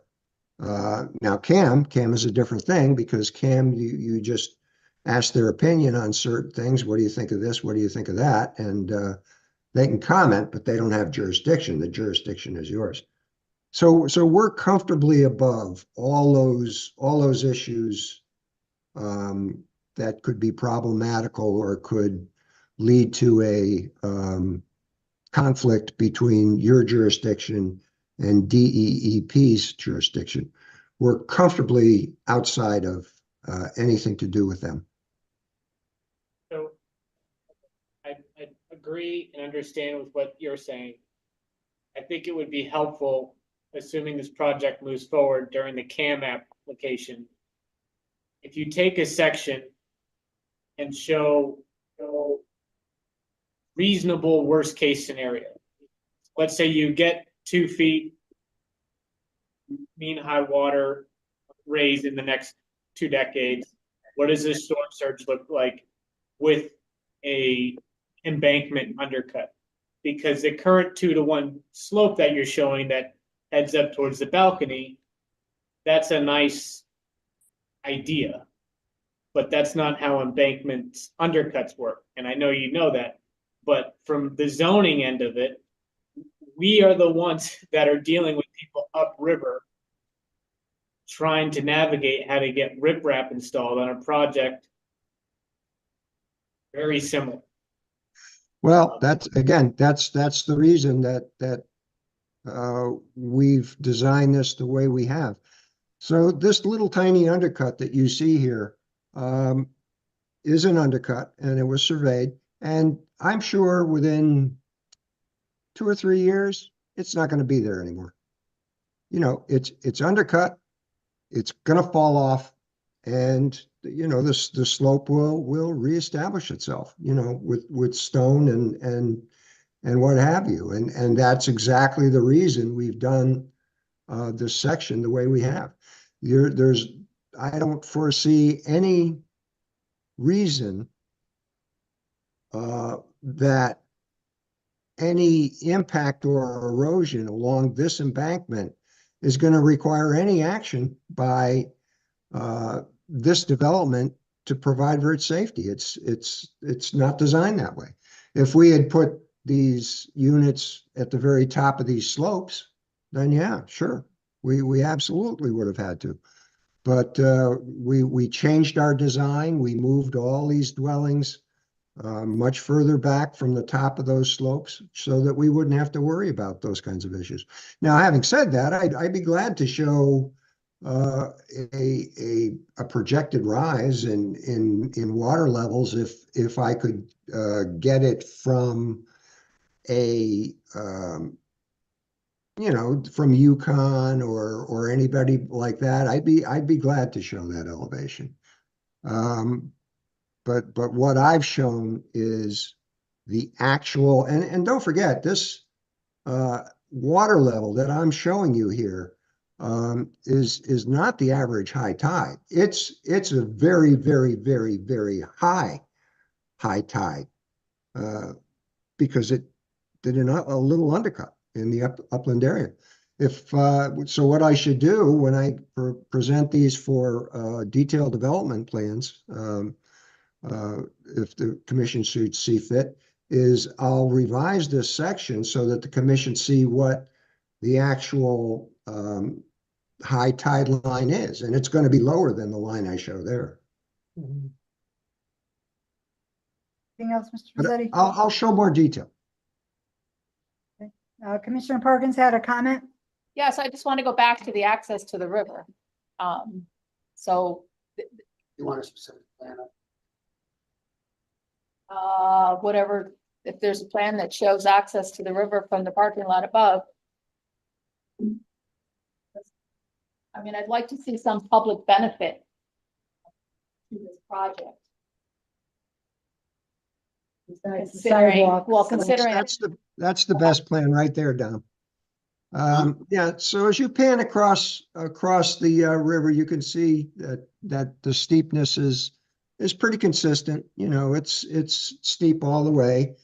And if you keep going in that direction, you'll start to get to PDD 72. Okay, like that right there. PDD 72 in the rear, I believe we did have a couple of parking spaces back there for riverside access, if memory serves. I'm not sure, Dom, if maybe you remember, but Is that a trail to the river?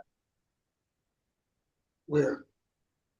Alongside between the two PDDs, the end of that condo unit and the whatever's to the other side. No, that's a retaining wall with a fence on top of it. No, going down here. There's no potential to get access to the river down there? If what may be helpful, let me offer this. I'm connected through VPN to my office. So while if we continue to go through our presentation, I'm gonna go back into my office and try to pull up the PDD 72 Previous. plan we did for the subdivision. And that may show you exactly what you're looking for, because I know that showed area in the back. Well, I- That's a detailed plan. You recall when we talked about, because public could park here and then take the trail down to the river, Yeah, right? yeah, see if Attorney Thomas can come up with something. You know what I'm talking? I'm not, I don't think I'm imagining This things. is on the previous application, Mr. Rossetti? Well, when we, Yeah. It doesn't necessarily get the previous one. Actually, the more detailed one may very well be when we went in for the, when they did the site plan for the split PDD 72, because that issue came up and it had to be shown, and I think it was shown on the survey, the proposed subdivision map, which was a very detailed map, and it showed something on the right-hand side. Bring something up now. Okay. Okay, so Oh, sure, here, yeah. that's the rear building. The one, retaining wall. The other, the upper side, Alex, the other way, Yeah, I think the walking path the guardrail. went down. Yeah, Alex, if you go down, went on the south side. That was my understanding, but I could be wrong. I mean, I think it went down from the south side and took you down to the, because there's a retaining wall over here on this side, on the north side. so there's no way to get access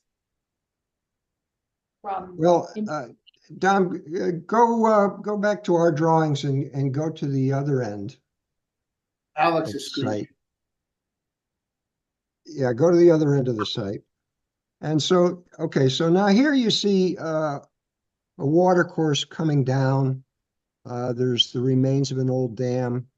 You can see that the area is still fairly steep down in through there. I have not walked behind Auto Swage very much. That's what we Yeah. talked But about. I'm thinking that they have the same. Other steep side of the sloping- property. The south. Talking about the South end. south end. Oh, the south, well, the south end was PDD 72, the area we were just looking at, yeah. But it's the cul-de-sac at the very end has those 21 stairs. When you get to the top, you're just offloading yourself into a parking lot. That's where Commissioner Parkins was saying, isn't there some kind of access to the river that way? Not in any meaningful way, because you can't get down to the river. You know, if you look at the contours, as a matter of fact, one of the sections that we were looking at a minute ago, if you look just below the north arrow, you'll see section A, sheet 3. That was one of those sections. And further, if you look right underneath dwelling unit number 24, you'll see a comment that says asphalt. So that is asphalt that was put in for the industrial buildings, and that's why that area is so steep. Is because they filled it. There's no possible way to get access to the river between those two parcels, between the residential parcel and the medical office building. There's no possible way to get a path down to the river. What the client said in the discussion, we will strive to create a path along if possible. I do believe that there is a steep path down, partially behind the medical office building.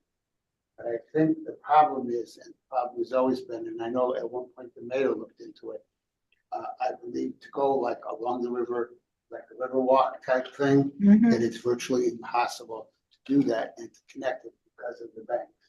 But Alex is showing, That's a good picture. Alex is showing a good picture. You can see the other building. And I think, what I'm trying to say is on the south side of the building, you see how you have the retaining wall and everything on the Yep. north side? So if you go to the south side of the building, okay, you Mhm. see that little grass area there? I don't think you see a corner.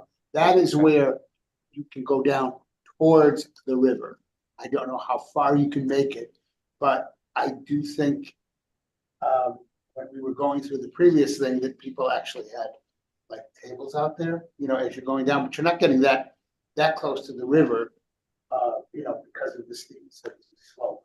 But that is somewhere in there is where it was talking about it, that is level enough for people to go back a little farther towards the river. It was on that side, it was on the south side. That's my recollection as well, Dom, and I just don't want to make it a blunt statement because we just need to look back in what the original approval of the detailed development plans for PDD number 72 were, and I'm reasonably sure that there was public access there, but I can't be 100% sure. It's part of a condition for the sports center. I believe there has to be access. That was the approval. The sports center, I think has. The sports center definitely does, yes. The sports center has a path that leads down to the river. But there's no Problem way is you to can be get special. down to the river. So I guess my point is, what is the stairway? It's a stairway to a parking lot. What is Well, as I was saying before, it's purely a convenience for people that are down by the river, by units 42 and 43 that we were just looking at, that they can walk up those stairways and then walk up to the front of the commercial area of PDD 72. Purely a convenience. It's not an important thoroughfare. Just saves them the trouble of walking all the way out the front driveway of our proposed plan now and then walking along the river road. Keep in mind that even though there is no sidewalk in Great River Water Club, that from where this sidewalk ends at Auto We gotta Swage. talk about that too. but Yeah. go ahead. Auto Swage, well, there may, but the Auto Swage, you'd be able to get into the parking lot of the Auto Swage, the proposal for Great River Water Club, and then have access all the way through there, pedestrian wise. Going the other way, you'd have access to. So there's a Sports. walk through the River Club Okay, along the no, river. the sidewalk in the front, not a walk through to it, you can't on that area because that's where the creek is. But when the sidewalk in the front ends at the end of this site, Yeah, it's where Auto Swage is. yeah. Which is where there's going to be a driveway, an Okay, entrance. so I just wanted to be on the record that the discussion that I recall we had was that in lieu of the fact that there's no affordable housing component to this project, that there would be a public benefit. And as one of those public benefits was the sidewalks in the front and access to the river in the back, up through the parking lot, not from the direct property of the condo, but go up the stairs and then you could access the river. That needs to be further evaluated as a Yeah. public component. Yeah, you can go up the stairs, Mhm. get to the other side of the medical office building, Mhm. and there is a path. As No. far as getting down to the No, river. that's not what the That's not what you discussion took, was. okay. That's not what the discussion was. The discussion was you go up the stairs, that parking area that's right alongside of the medical building would offer the public benefit to park there and walk down the trail to the river. Can I say something? Why all of a sudden that's off the table? I think Howard's on the. Yes, balance. this is Howard Safan. Commissioner Parkins is absolutely correct. So we talked to the mayor's office, and the goal would be to try to get a trail that would go from 760 River Road all the way across to the sports center for future development. The sports center has access to the water. So in lieu of not knowing fully whether we could do that, we offered up initially the concrete walkway along River Road to tie in from 740 River Road all the way up to the Sports Center for the public usage. So Commissioner Parkins is correct. I didn't think it was either or. I thought it was both. Well, it is both. It is both, but there's no assurance that we'll be able to get the other tenants to sign off. That's a Mayor Loretti ask that the neighbor next to the sports center whether they'll let us cross that property. And he has assured me that he is going to ask them. Okay. Remember that Thank there you. is a I piece do of property remember that. between Right. 760 and the sports center. Centric? Yeah, Centric, okay. Correct. Thank you for clarification and memory recall. Yeah, no, you're not slipping. Don't worry. Okay, Jim, are you done with the engineering? I am. There's other things. The stormwater report is on record. The rest of the drawings are highly detailed. Again, just for inland wetlands approval use. But yeah, I am done. Yes. Okay, is Dave Sullivan on? Still on? Dave, before we get to Joe, can you just briefly comment about the traffic and the impact of reducing the number of units? Sure, Dominic. Dave Sullivan, SLR, professional engineer. As Dominic stated earlier in the hearing, we looked through the traffic study we did for the combined sites back in January, and we compared this particular project as it stands now with lesser units to see if there was anything that would cause us to reevaluate. Access is the same.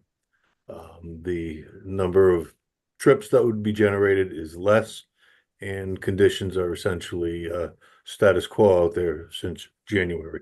So our conclusion tonight is that our conclusions at that time remain intact. Would like Dave to issue a letter to that effect. We can upload that letter to just memorialize. Yep. Okay. Be happy to do it. And one clarification I want to make on the traffic, because it also came up in the last thing. What we are talking about here is District 3 encroachment permit for the driveway. I'm not sure if the driveway is in the same location of where it is, but regardless, that's a District 3 permit. Don't confuse that. This is not an OSTA. Is it, Dave? This isn't an OSTA application, is it? Or It may be, though. It's an interesting situation because two things. One, depending on where we land with the final parking number, it may trigger it with 200 spaces. Jim was saying 4.9, which would get us under 200 spaces. But the 202 would trigger OSTA. And also we have some common ownership issues that OSTA will have to evaluate in either case. There is a certificate on the existing 462 property. So there's some things to untangle here. right, and of course, I just wanted to remember those are two different jurisdictions. When you're talking about OSTA versus District 3 for an encroachment permit. If we do have to go, we could conceivably could go for an administrative decision, but that's for Dave, you know, to work on. So two extra parking places would initiate an OSTA? The OSTA requirement, the OSTA number Dave just pointed out is 200, and there's a certain square footage. We don't go over the square footage. Well, And therefore, if I could say, this is Jim Swift. The proposed parking count is 198 on the submitted drawings. well, okay, we got to be clear because the way I did it, maybe I did it wrong. I did 4 times 40. Four spaces for each unit. 176. Well, hopefully I'm right. If you divide 198 by 40, I hope you get 4.9. Otherwise, I messed up. Huh? I have 160 and then I have 160 and 42. I counted 42 spaces and looking at the site plan. 42 parking spaces other than the units. Mhm. And that, to me, came up to 202, which came out to 5.05.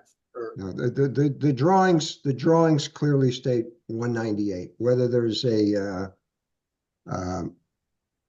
miscount in there, I don't believe there is, but because we did discuss this as part of the ESTA issue.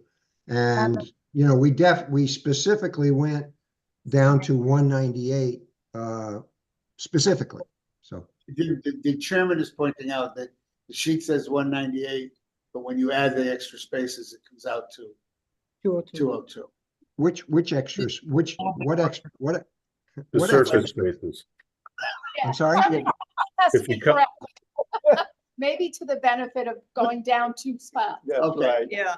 but I think we also, being realistic, we also need to listen to what Dave said about the fact that there are issues about the any interrelationship between the two sites that could trigger it. And it tends to scare people, but I mean, we went through it, you didn't go through it.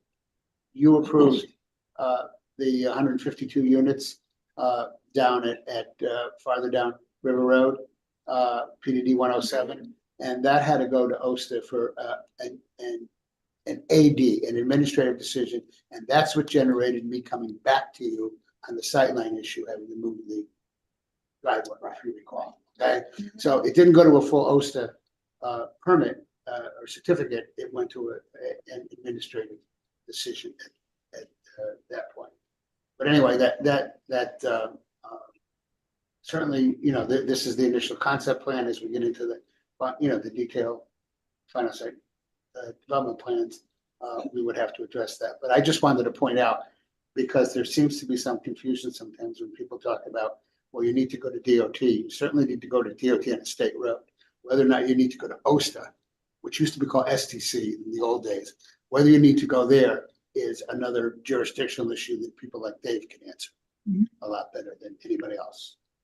Okay, So- Mr. Swift, just to clarify on sheet 1, on the top right corner where it does give the parking count, it says 80 garage.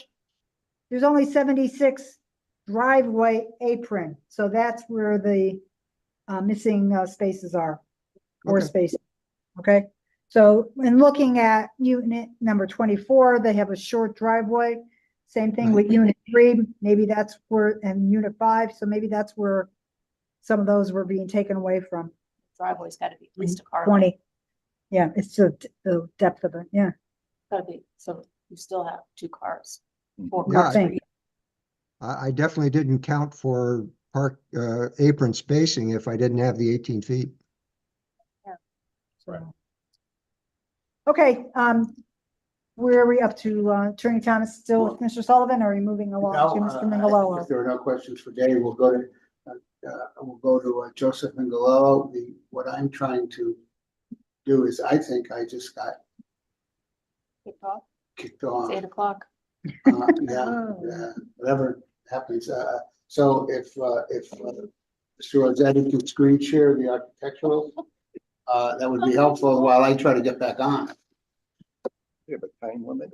Oh, no, this is one of those things, no, where the Shelton guest cuts me off at a specific point like it did the last time I was Yeah, there. yeah. The public internet goes down at 8 o'clock.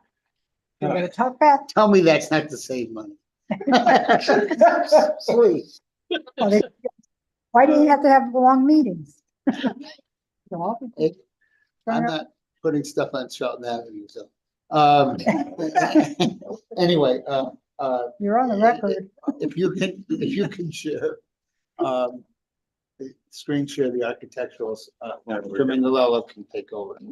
Good evening. My name is Joe Mingalello, Mingalello Associate Architects Office is located in Shelton. This is the units along the water, 25 units. The garage is proud of the unit, the living spaces. So if we start with the ground floor, you pull into the garage, there's a space between the 2 garages which accesses the units. If you go into the, say, that right unit, You come in Oco Plaza, you got a stair that goes up, and then you have along the water's edge, you have the living spaces, the dining and living room, and a full service patio out there, a deck. And it's all glass, beautiful view of the river. And then adjacent to the dining area, we have the kitchen with an island, and then the access from the garage into a little mechanical equipment space. And I believe it's a closet we have there, and then an elevator. So all of the units, both on the water and inland, have elevators. Okay, and then you go on up to the second story, or excuse me, the other way. Second story, we have the master suite.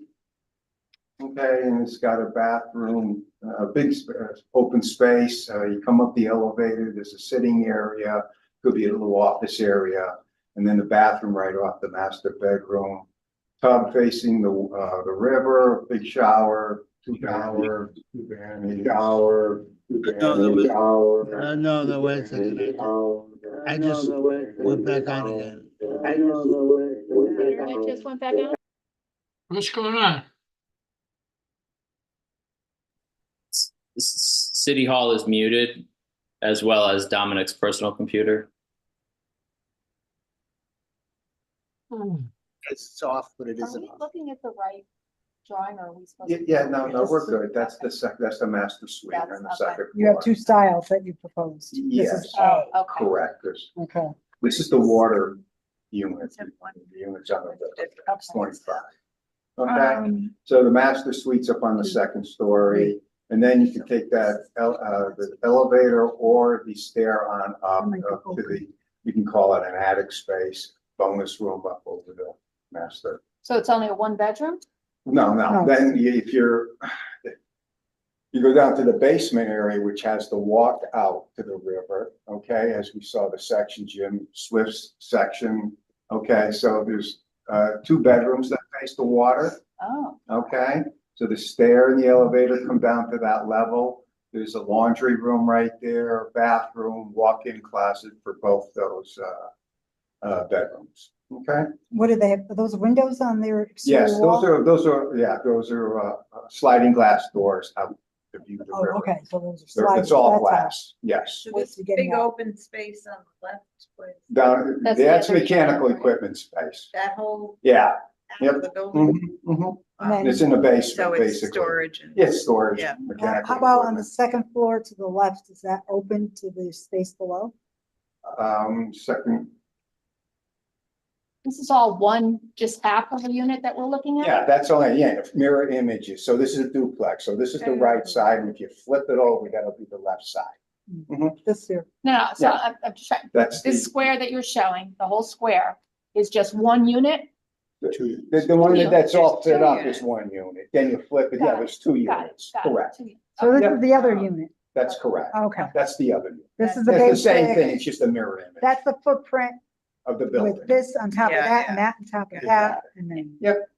Mhm. So where's the elevator start? It starts on this level, because this is the. Yeah, bottom that's the level. lowest level. Low. That's correct. And it goes all the way up. Then it into goes the- up. Yep, Up up to the next- main level. The up to- next one, the main level is where the garage is? Correct.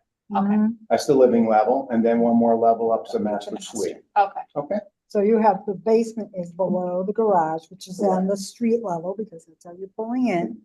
And then you have level above. But the basement level has 2 bedrooms. Yes. And you see that in the elevator. Sliders There's up. a building section right there. Assume a concrete patio. Yeah, yeah, at the lower level, Yeah. yes, absolutely. Yeah, and then we have a deck at the main level where you walk into the house, okay, from the garage, let's say. All right, so that's a section through it, and then the elevations.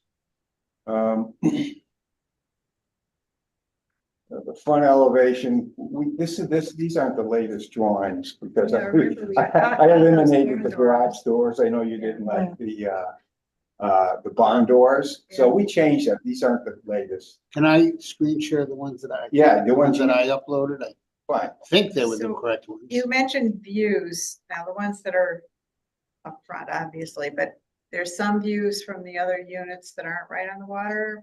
They're a The little in- higher. The inboard unit, the ones that Yeah. are inland, Yeah, but they would have to, that's one right there, the unit B. Yeah, Okay, not so much. no, not very much, between the buildings maybe. Yeah. Yeah, from the upper level where we had those shed dormers, they might have a view of the water. They could hear the boats though. Okay, Sounds good. all right. Let me just see. Okay, so unit B, okay. Cost less. These are the maybe. ones that I was. Oh, I'm sure. Well, I'm sure the So, waterfront ones will sell for quite a bit more. Still have it, huh? Yeah, that's, yeah, to some, I mean, the architecture was the only thing we changed on the architecture from the first presentation, were the barn garage doors. doors. Barn doors. That's the only thing we changed, other than that, it's all the same. So we can, let's go to unit B, I'll run through that really quick. So that was unit A, the ones along the water. And this is unit B, these are the, we'll start at the basement level, the plan on the right. Okay, so here you can either drive in, okay, into it, take the stair up, or take the elevator up to the living level, or if you're outside parking in front, you can just take that exterior stair up to the front door, okay? So then you can come over to the ground floor plan, which is really the first floor plan, so you can take, no, there you go. Right there. So you take those stairs up, you come up like halfway, then there's another half a flight of stairs. And now you're into the living room, okay? And then to the left of that is behind is the kitchen, all right? And then the dining and den are out the back with the deck. The elevator's right there. There's a powder room right behind the elevator to the front of it and a walk-in closet. Now, from the stairs or you see to the right, you can go up or you can go down. And then if you come up to the next level where the bedrooms are, okay, you come up the stairs or you take the elevator. You got two bedrooms, bedroom 2 and 3, which face the street. Master bedroom suite is out the back, master bathroom, walk-in closet, and the elevator. And then to the right of the master bedroom is the laundry room, okay? And then you can take this, we have an attic level up there. You could take the stairs on up, or you could take the elevator up. And you can do whatever you want with that. It could be an office, bonus room, stuff like that, or just storage. So this is option B. This is Do B. people have an option or are you building these? Now, what happens, what inland. dictates A, the difference between A and B is the topography. Okay, B goes into the hillside, as the land goes up, and we build into it, we drag in underneath it. got it. Okay, and then A is everything along the water where the grade topography pitches away towards the river, Got away it. from the Okay, so entrance. people can't decide No. that they like option B, but they want. They want to go around the Yeah, water? yeah, No. yeah. It don't work that way. Got it. Then the elevations, quickly run through those. There's the building section through it. When you walk in, you come in on the lower level, the entrance into the garage, and then the living, 2 stories above that in the attic. And then the front elevations, here's the street elevation to the right. That's all glass, pretty much. The entrance in the middle, garage right and left. And then the side entrance or the side elevations are typical. Topography, as you see, slopes up to the street, slopes up to the deck in the back. And then the rear elevation is with the sliding glass doors and the deck. And that's basically the living space, dining space. Do all the decks have stairs going down? Oh, to yes, the- yeah, but we're depending on the grade feels like, but yes. It may only be a couple of feet and it may be 4 feet, Right. but yes, it does step down to grade. So are the elevators an option or are they? No, they will be part of it, absolutely. It's the same thing that was done with Aspen Ridge, Aspen Ridge, John Paul, along probably, Farm Mill. Mhm. It's same thing. They have the bonus room in the. Yeah, in the Are they top. full elevators or are they like the lifts? no, they're a full elevator, they're all finished off Like a inside, one-person elevator? but they're 1 person full. Well, you might be able to get 2 people in there. Yes. They actually installed these options in the River Ridge condos that Blakeman did. They were not installed in all ones. That was an option. And I got to ride in one of the, what do you call it, the model one time. They're small. Yeah, one person and a couple bags of groceries. Correct. Yeah, yeah. I Yeah, had they a- call them limited use elevators. I had a job in high school where there was a rope elevator and I had to take the old lady up and down. Like, Oh my it goodness. was like a house from the 1700s. Yeah. Wow. It was kind of creepy. I didn't like it. You got a good workout every day. It was pretty well bullied, I guess. Oh, was it? Yeah. Oh, my goodness. Sure, a big selling point when you're coming in at the garage level and you've got everything above. Yeah. So, people really appreciate it, especially if they everything from re-enter the house up to the first floor, second floor, third floor, oh my God. So the elevators are a big selling No, it point. allows elderly Yeah, people. exactly. Can't Yeah. do That's stairs. exactly Yeah, right. multi-level house. Yep. Otherwise Are they these would, buildings all ADA compliant? Oh, they will be. Yeah, we designed pretty much everything, all the space between all the units, the size of the corridors, the doors, stuff like that. We're doing everything ADA. Well, the elevator would have to be, right? Well, these, they're not required, Oh, really? okay? No, but we make them that way. Yeah. Big enough If it were, fit if we're a wheelchair, multifamily unit, apartments, absolutely. But not a single family house. But you'd be able to get a wheelchair in. Oh, sure. Yeah. Oh, yeah. In the elevator? Yeah. Oh, yeah, absolutely. Most wheelchairs. These Yeah. are- Yeah, you wouldn't get Wheelchair. the Yeah. Yeah. wide. Yeah, I know, that'll be wide enough for ADA accessibility. Mhm. Okay, so anybody, anything else? I don't think that, I think we've addressed all the questions. I went over all the issues and all the changes at the beginning. So I think that concludes our presentation. All right, so I will move to the public portion. I see no one signed up from the auditorium to address the mission, but I will ask if there's anybody in the auditorium that wishes to comment on this particular application and they're an elected official, please step forward now. And if you are an elected official and you're participating remotely, you'd like to comment on this application, please use Zoom's raise your hand feature or dial. Anybody there, Mr. Rossetti? No. He's not elected. All right, so I will just ask members of the public here in the auditorium. There's none, so any members of the public participating remotely, if you'd like to comment on this application, use Zoom's raise your hand feature, dial *9. I understand Mr. Harbinson is participating remotely. Mr. Harbinson, go ahead, identify yourself for the record. Certainly, Thomas Harbinson, 15 Soundcrest Drive in Shelton. Just had a couple questions. The engineering plans, start my video. I'm not sure. Okay, I'd probably do that. I'm sorry. The engineering plans, they referred to this as a multifamily development.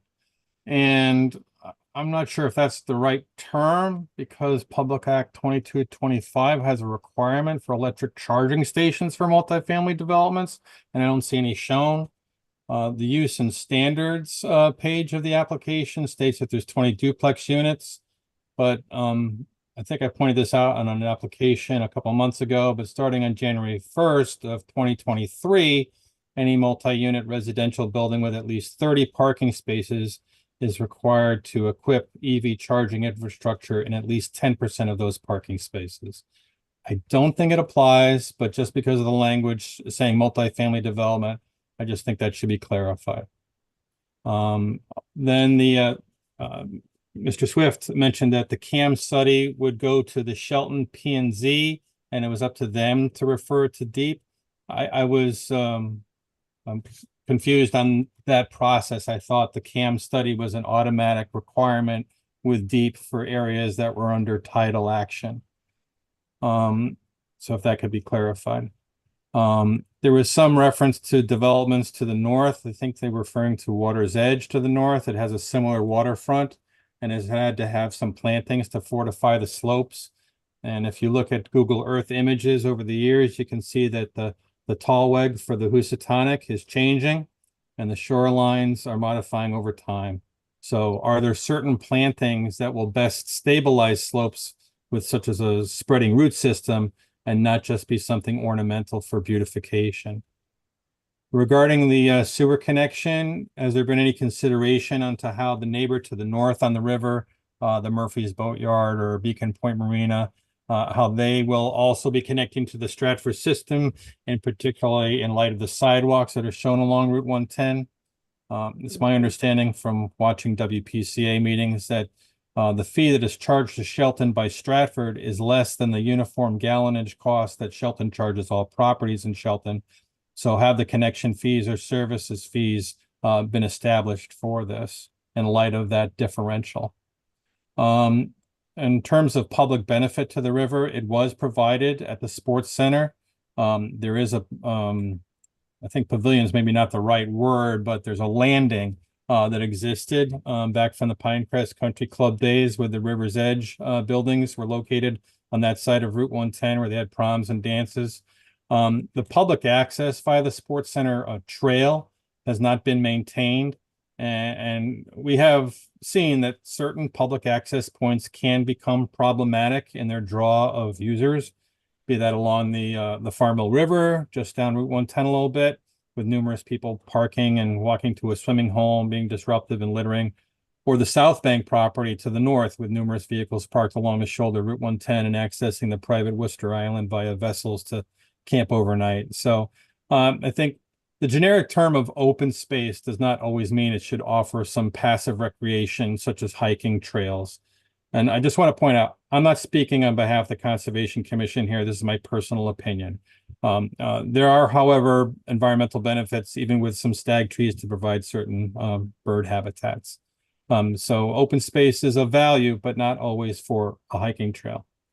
FEMA maps can be problematic, especially when they have been updated in recent years. I know from my waterfront industrial property in Derby that somehow it's now determined to be in a flood zone, despite the factory building have been there since the Spanish-American War, building cannons. But that said, the existing building that fronts the river and its proximity location of the river that was shown in the sectional drawings that Mr. Swift referred to with the 2-to-1 slopes.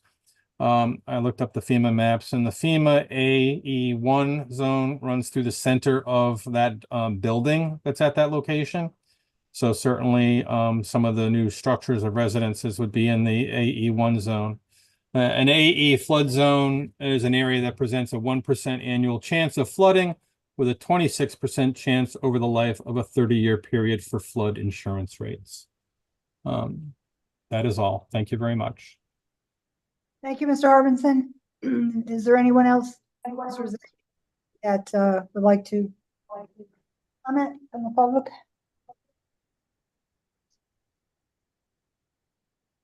Okay. All right. Attorney Thomas, do you have any comments? Yes, with respect to the sewer application, the sewer applications for when it goes to Seymour.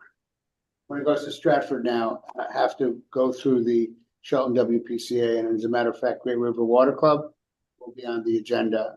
Was received by the WPCA at its last meeting, referred to its consulting engineers, and will be on the agenda at their August 14th meeting. Stratford's meeting? No, Shelton's it has to go to meeting. Shelton. Okay. It goes to Shelton. Mhm. Both.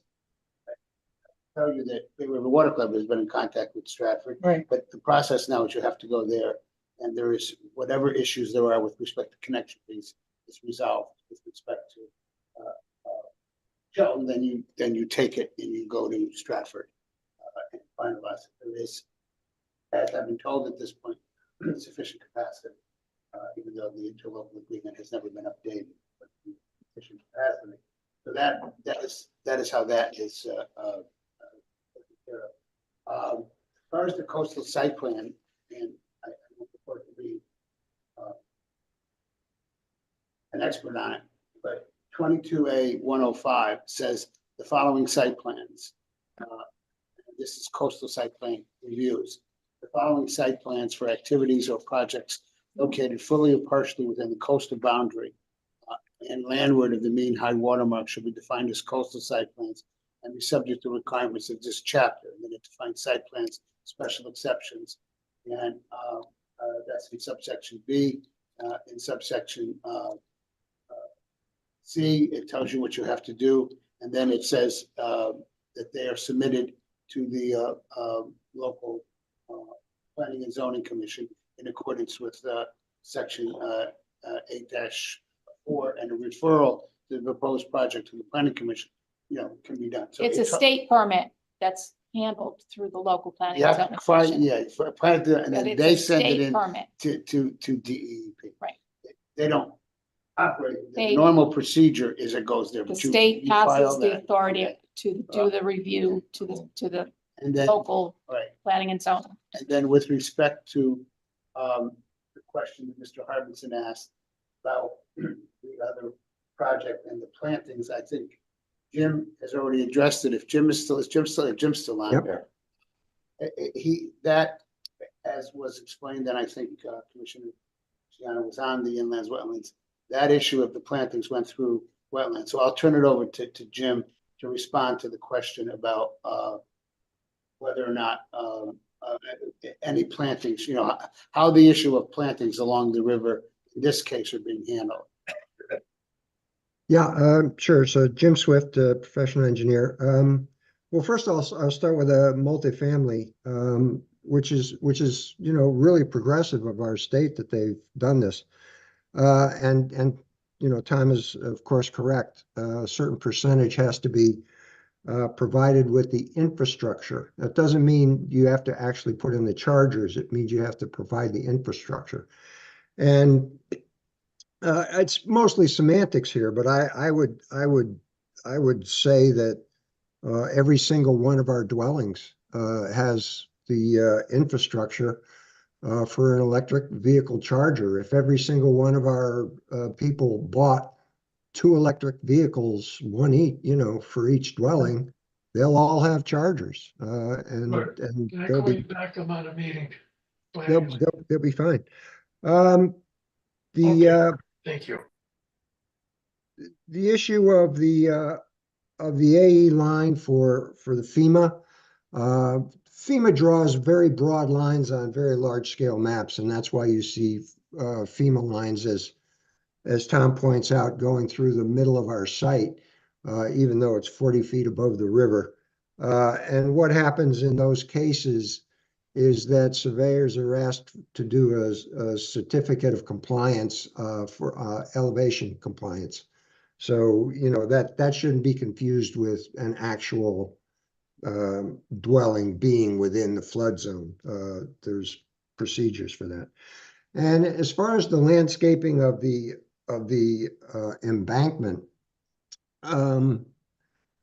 it's certainly possible to plant the embankment.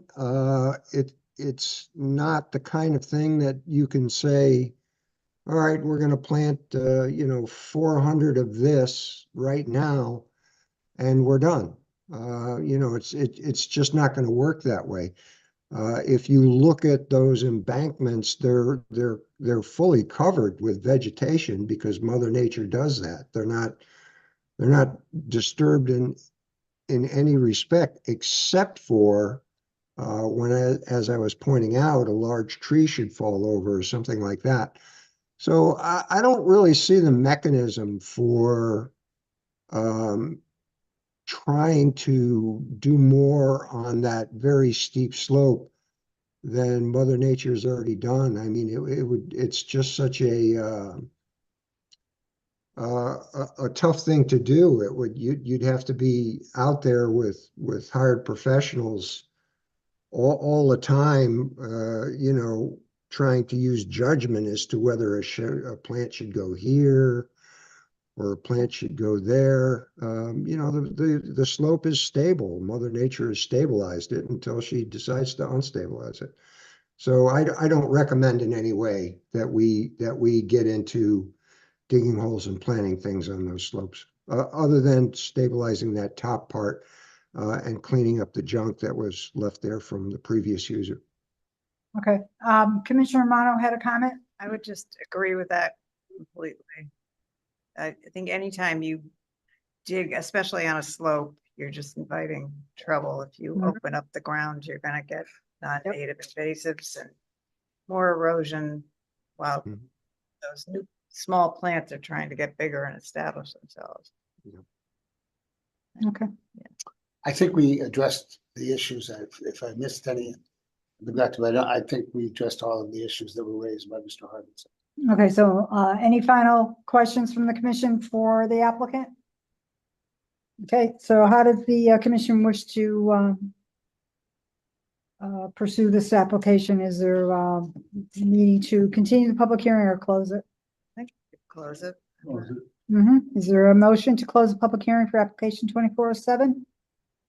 I'll make the motion to close it. And second? Second. Okay, on the motion to close the public hearing made by Commissioner Amato, second by Commissioner Cristiano. Commissioner Tiki? Aye. Commissioner Cristiano? Aye. Commissioner Amato?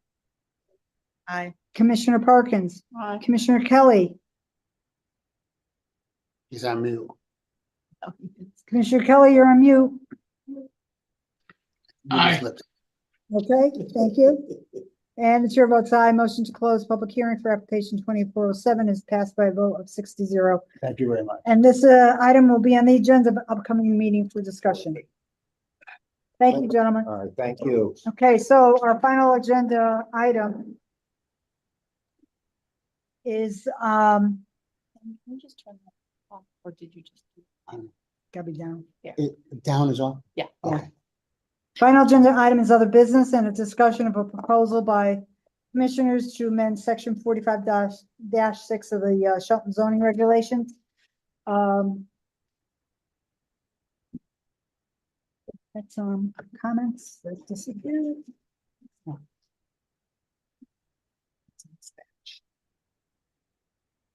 Oh, okay. All right, I just want to bring to the commission's attention that on May 8th, 2018, the commission modified the ADU regs. These modifications are included in the present regulations. By state law, each town has the authority to determine where an ADU can be located in a municipality. As we know, there are different types of ADUs. We have, we can use existing interior attic or basement space, a new attached unit, or a new detached unit. And I do have some initial concerns I want to share. So the area to be considered for an ADU needs to be safe, practical, not interfere with the property and residences of existing neighbors, blend in with existing residences, and maintain the integrity of the neighborhood. An ADU needs to contribute positively to an existing neighborhood's aesthetics, and perhaps the strategic and appropriate use of vegetation and fencing to create natural separations, preserve privacy for both the ADU occupants and neighbors, and maintain the character of the neighborhood should be required. Construction standards that provide sufficient emergency access, utility connections, and overall building soundness need to be mandatory, and I'm sure our building department would make sure that was the case. An ADU should not, my concern is an ADU should not turn an existing single-family home into a boarding house. So, Mr. Rossetti, I'll turn it over to you. Would you please review the points in your memo of June 3rd?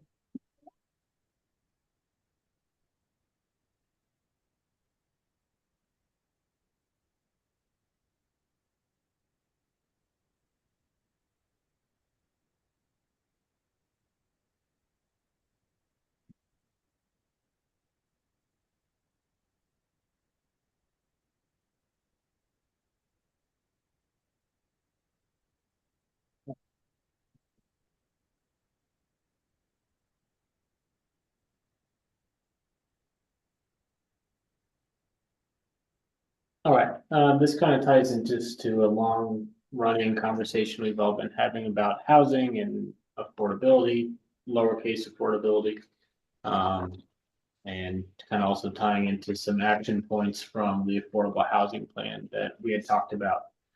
In addition to the memo that we typed up, there was some information that I thought was very well organized and clear from AARP. I know some of it was long, but they have some really good information that I would encourage you to flip through, scan through if you have the time. I'll see if I can find one page in particular that I thought was, I'm sure we've all seen it, but it was this box right here, just quickly. Page 28, right?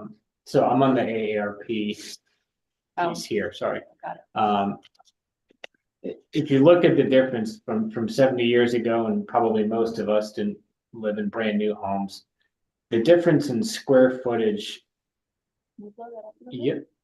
per living person between now and homes built 50 years ago is quite staggering.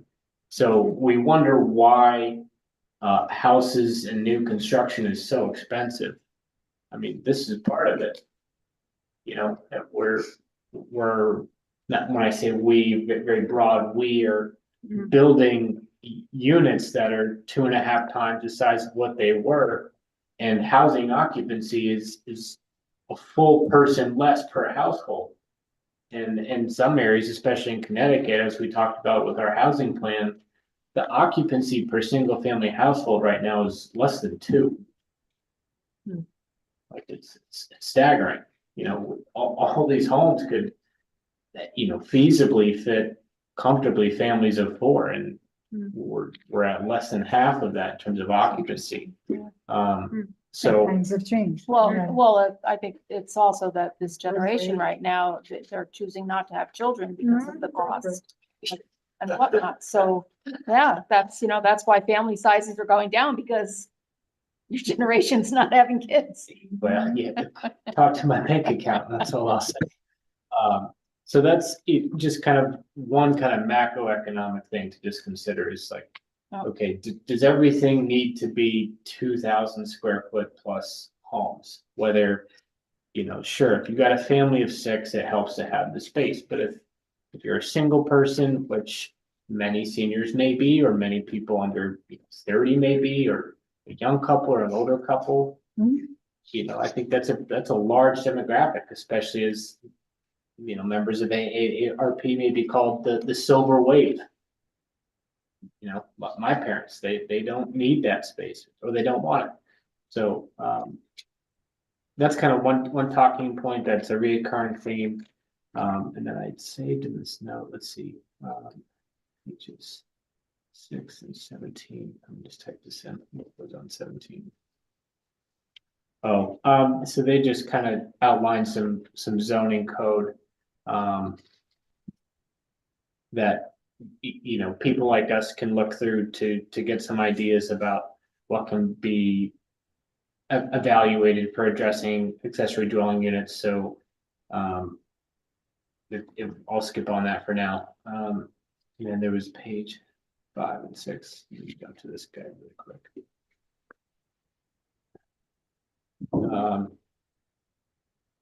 Okay, so this is based off of kind of their survey. One of the talking points was senior housing in our affordable housing plan. So this is a national survey from 2018. So pre-pandemic, when housing was even cooler. Their survey said 77% of people in their survey want to live in their community longer. They want to living in their current residence, etc. About 1 in 3 would consider building an accessory dwelling unit on their property independent of a care. The most compelling reason for them to live near others is to have their own space, receive some help, and economic reasons. 7 in 10 said they would consider building an ADU for a loved one who needs care. So kind of the summary of all these is, in general, the overwhelming majority is people want to age in place, they want to be near friends and family. It's primarily for loved ones. 7 in 10 respondents, like if they're not, most people aren't building accessory dwelling units for a random Joe. You know, it's their primary residence too. They're generally building these for relatives to begin with. So that's the AARP information. There's all sorts of policy pros and cons, etc. I know one of the other kind of talking points people might bring up, is property values. The average is, apples to apples properties and homes in a single family setting that have an accessory dwelling unit generally, sell for about a 30% higher market rate than those without, just because it's extremely valuable for someone who's in that single family house to be able to help cover their mortgage or cover other expenses. And that can help people age in place, because as we know, currently in Shelton, over 25% of our population is either, what was the correct terminology, either cost burden or severely cost burden of homeowners. That means, I believe the statistic was something like 10 or 12% spend over 30% of their income on home ownership. And then the remaining 13% spend over 50% of their income on the home ownership. And so that ties into these ADUs, because it may be possible that some of those people can offset some of those costs with an ADU. So I guess I'm away. I must have missed something. I thought we have regs that cover the in-law type apartment. Yes. Very thorough regulations for Yeah. that. So I thought we were talking about opening up that possibility for people to rent to non-relatives. Correct. Yeah, okay. Yeah, it's all part of. Yeah. Mhm. And not going into building secondary individual houses on a 1 acre lot, for example. Correct. We're not Right. talking about that Nope. kind of ADU. Right. We're So talking about something, why aren't we talking about that? So kind of we- ADU? well, one, Not to immediately. my one step at a time. Alex, think why don't that's you a go over Bigger consideration. but- all, how you came to the conclusions that you put in, your memo, starting on page 2, you've got your philosophy here on page 1, but you continue on page 2, but then you go into what specific sections of the zoning regs. Yep. Okay. This is where you're talking, Shelton zoning regulations, okay. So there's 3 colors, gray, yellow, green. Gray needs to be removed, yellow, hopefully we can discuss briefly, and green is proposed text. So these are all the different areas touching on accessory dwelling units. Section 5 is just definitions. So what is an accessory dwelling unit? That's fine, that terminology. A dwelling is, and these are just general definitions about what do we consider livable area and a dwelling. I'll skim through these. What is a story? This is an important one because people that want to have basement accessory dwelling units, they often don't qualify because not enough of the ceiling height of the basement is above average ground level. So if your basement area is totally submerged beneath the ground level outside of your house, it will not qualify as a story.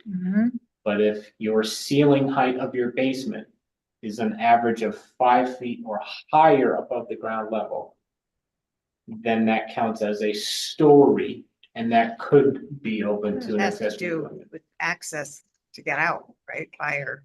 Yes, so it does have implications with emergency access. But you can also just throw in bill corridors into a subunit. There are ways to make the true subsurface units work, whether or not we like that design is it. Well, they exist today, right? They just aren't permitted. Yeah. So that's a policy question that we can have. Can you go back to the 5.15? You're talking about ceiling height Yeah. of 7'2". Yep. Is that based on what? How'd you come up with that? That's Is what that you were just current? talking about. No, he was talking about this. So I was talking about story. That's what he was talking about. So That's having my a question. ceiling height of less than 7 feet 2 inches, I don't know where their origin for that measurement came from. I would hope it's based off of a building code requirement as kind of a minimum ceiling height. If someone knows, please chime in. But that would be my assumption, is that it's based off of minimum ceiling height. Yeah. Most of us probably have 8-foot high ceilings. Okay, so scrolling down to 45.6. First area that I'd recommend we remove, it's just kind of a redundancy in grammar. That such accessory dwelling unit constitutes an additional use for which, and this is the area, an application for a certificate of zoning compliance and a certificate of zoning compliance is required. It's the same thing. So a person still has to fill out an application. Correct. For a Yeah, certificate. because you can't get a certificate unless you fill out an application, right? Right. Yes. But they Okay. want to make sure that they understand sequence. Big squirrel. In the next paragraph, rather than, we had a requirement, Shooting off fireworks out there. oh, it's fireworks, okay. That the residents be in existence for 5 years or longer. So that if that clause is removed later on in this discussion, this adjective would be contradictory. So it should just read a single family detached dwelling in a residence We've district. had brand new houses going up that people have asked to put in an ADU. And they weren't allowed to because the building didn't exist. Correct. I think the 5-year was one of the things that we There was a 5-year. deleted in the In 2018. 2018, Yeah, then this adjective contradicts that. deleting the 5-year existence provision Okay, and adding new language in 45.6.1. beautiful. Okay. So the first area of discussion is 45.6.1. There is a grammatical error that was addressed in 2018 that the chair brought to our attention that's underlined here, that we fixed it on our end. But I'll read this sentence and open this to discussion briefly. The ADU shall be incorporated either completely within an existing principal single-family dwelling or added to or construction with said principal dwelling within said principal dwelling unit, provided that both dwelling units shall be attached by a common wall, floor, or ceiling, and not simply connected by an attached porch or breezeway. An attached garage structure meeting the above criteria when converted into an accessory dwelling unit is considered to be incorporated within the dwelling. These last two sentences here is where, perhaps if the commission is interested, we can work on a regulation to allow detached ADUs to an extent, whether that's detached by a breezeway or some other component. We can look into that if you are interested. If not, then we won't. What is the last application came through where it was very difficult architecturally? And I thought it was. He resolved it, the applicant. He did, but I think unnecessary expense and maybe not a benefit. But it's typically, breezeways are typically connecting the house to a garage, so it's a garage conversion. I just think the more To an apartment. open we make it, the more possibilities. In his case, he was limited, I think, as to where he could. And that all stemmed from that requirement that there be direct access to the main house, which I think. Well, there has to be a doorway, but it doesn't always have to be an open doorway, but a doorway with a door that could be. Well, shut. I think the whole purpose of that requirement is make sure that it was only going to be relative. We wouldn't want to have necessarily direct access if we renting it on. Right, it was to prohibit people from renting out Yeah. apartments. So we're not trying to prevent people from renting out apartments here. We already have regs that cover relatives. Well, I very think we have to be thoroughly. cautious though, because I think it's a fine line. I know in some of the things that Alex is recommending, it's to eliminate and has to be owner occupied. I totally disagree with that.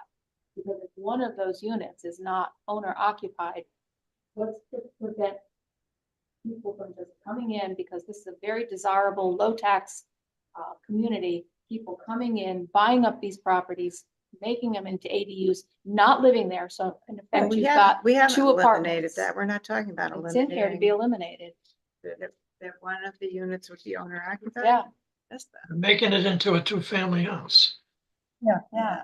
You know, in the R1 zone, that's Yeah. just not right. Yeah. So people can already do that, right? That already happens. Do it on their own, but it's not regulated, it's not permitted. No, it is. You can't stop someone from buying a house and renting it out. Right. Yeah, renting out the house. Yeah. But to have a separate Additional apartment, unit. Okay, so you have a house that's existing with an ADU. Yeah. You rent it out. And that turns it into a multi-family home. And that's, Okay, but it's that's already already. multi-family that's home already that a the, thing. that the owner is not present. That's it's already, not occupied. But it can always be, that can already be done, is what he's saying. that's and already, I think that's that's really already. true. Yeah, How but this could you is present encouraging it. It's encouraging. Okay. Right now, it's not technically legal to do it, not legal, it's not regulated to do it. Because it's supposed to be a family member. So they can't really, but if we eliminate that clause, then it becomes open to everybody. Potentially. I mean, it could also, I just don't, you know, what I'm grappling with is the affordability aspect of this. Mhm. I think if it's an owner occupied trying to help their senior parents, or whether it's, you know, owner occupied and they've got seniors that passed away and now they have a child that wants to take that apartment on, I'm all for that. I don't see anything wrong with that. Whether they want to deed restrict it, that's another thing. Because it's not going to help us at all with our affordable housing counts if it's not deed restricted, right? So I think that's another component that we have to really think about. But if when that changes, when that familial relationship is no longer there, I think it changes the whole, it could become a source of grief, because affordable in Shelton is not affordable. I don't know, anybody's kidding themselves that they think these apartments in Shelton are affordable. And anybody that puts these apartments in is going to be asking for top dollar, just like all the apartments are. But even more so because they're in a suburban neighborhood, right? They're not in downtown, so they're going to be getting even more money. so if that's, if they, which part of the requirement or request down here is to make them deed restricted and uppercase affordable in exchange for, you know, a fee waiver. That decreases the incentive for a acquisition, you know, private equity type person to come in and just try and acquire properties to make them income streams. It's counterproductive. You're better off trying to find a market rate 2-family house, 3-family house. Acquiring a single family house with a deed restricted ADU, that's a very low return on investment. You know, single family houses are I don't want to say emotional investments, but you know, that's not your highest return on investment. So I totally understand your point. Like we're not trying to encourage Blackstone to come in and buy up every single family house with an ADU. But if you put yourselves in the shoes of a Blackstone, do you want to go through that mess of dealing with a deed restricted ADU and monitoring the income and this and that? In a town like Shelton with low taxes and the potential to make a lot of money? Absolutely. No. And it might not even be a Blackstone, right? It could just be an individual developer. That's, For every. I think we're gonna have a really hard time having people deed restricted. That's the problem. And I don't think there's gonna be any benefit to us if it's not deed restricted. I agree with the latter point. I would disagree with the first point from just conversations. I don't have data, of course, but just conversations that I have had personally with people who have come in to apply for accessory dwelling units over the past few years. That, hey, would you be willing to fill out this paperwork? You know, we prepare all the paperwork for them, fill this out, have it notarized, and you know, we'll waive your application fees, but you need to deed restrict it. Of course, there's an eyebrow raise when you say it's 40 years. Well, but most people realize this is my long-term house. I plan on being here for decades anyway. And when it's time for me to move on or pass it on, I don't really care. Alex, let me ask. Who's you. enforcing what? That it is actually affordable. Yeah, I was gonna ask, what would the rate be? What would make it affordable? So right now, let's say if it's a single person at the highest tier of affordability, I think their income is right around, you know, the income and the rent have to line up. The income is right around $60,000 per year for a single person. And the income and the rental rate, I believe, is right around $1,100. I saw this life a whole lot simpler than this discussion we're getting into. It's just to offer that to people who already have an ADU that they can no longer use because their relative died, whatever, that they could then rent it out to someone. That's all I'm thinking this would Right, but there's accomplish. caveats to that, and that's what I'm questioning. Who's going to monitor that? Well, the Who's gonna same make as sure that it they're is being- monitoring now, are they not? No. You're Well- supposed to monitor now whether Right, they're relatives are supposed to living check in these annually places. whether it's a Yeah. family member. So there, we do have a count. There's just over 200 accessory dwelling units in town. You do have a count. Yeah. So you don't know if they're currently occupied or by home. No. Yeah. We are actively working on having a contractor administrator who does housing, affordable housing data collection with other municipalities. It's a very low fee, who has a list of all your affordable units in town. And every year he goes through and checks them and does his math and makes sure Yeah. everything lines up. How does he know how much they're paying? Sure. He'll collect the paperwork from the homeowners and the administrator of, let's say if it's a big apartment building. So when these people that have these ADUs come in, are you apprising them that it's not only just a matter of waiving the fee and making it deed restricted, but there's actually annual paperwork that they have to fill out? I have forms, which I should have brought down. Like spell everything out? Yeah. Is there any thought to approaching the current homes that you know to let people know that they could possibly rent it to other people if they wanted to? Yeah, we'll certainly do that. I mean, if you were renting out, say, you said around $11,000, that's probably all they, 1,100, yeah. that's probably all they'd get anyway. So it probably, they wouldn't be losing money No, not necessarily. Depends. More. Yeah, Right. yeah. Yeah. There's one right now in a basement being advertised on Facebook, just 1,500 a month, There are totally below lot of- ground. Facebook is So not famous much of for an that. incentive. So, oh, That's the point. Yeah. The accessory dwelling units, for most people, it's not a huge financial, it's not a financial investment. It's a. the only change would be that they could legally rent it to a non-relative. Correct. That's all And that change would be. and they don't have to, but we still get credit for it if it's a deed restricted unit. Yeah. You don't have to charge them rent.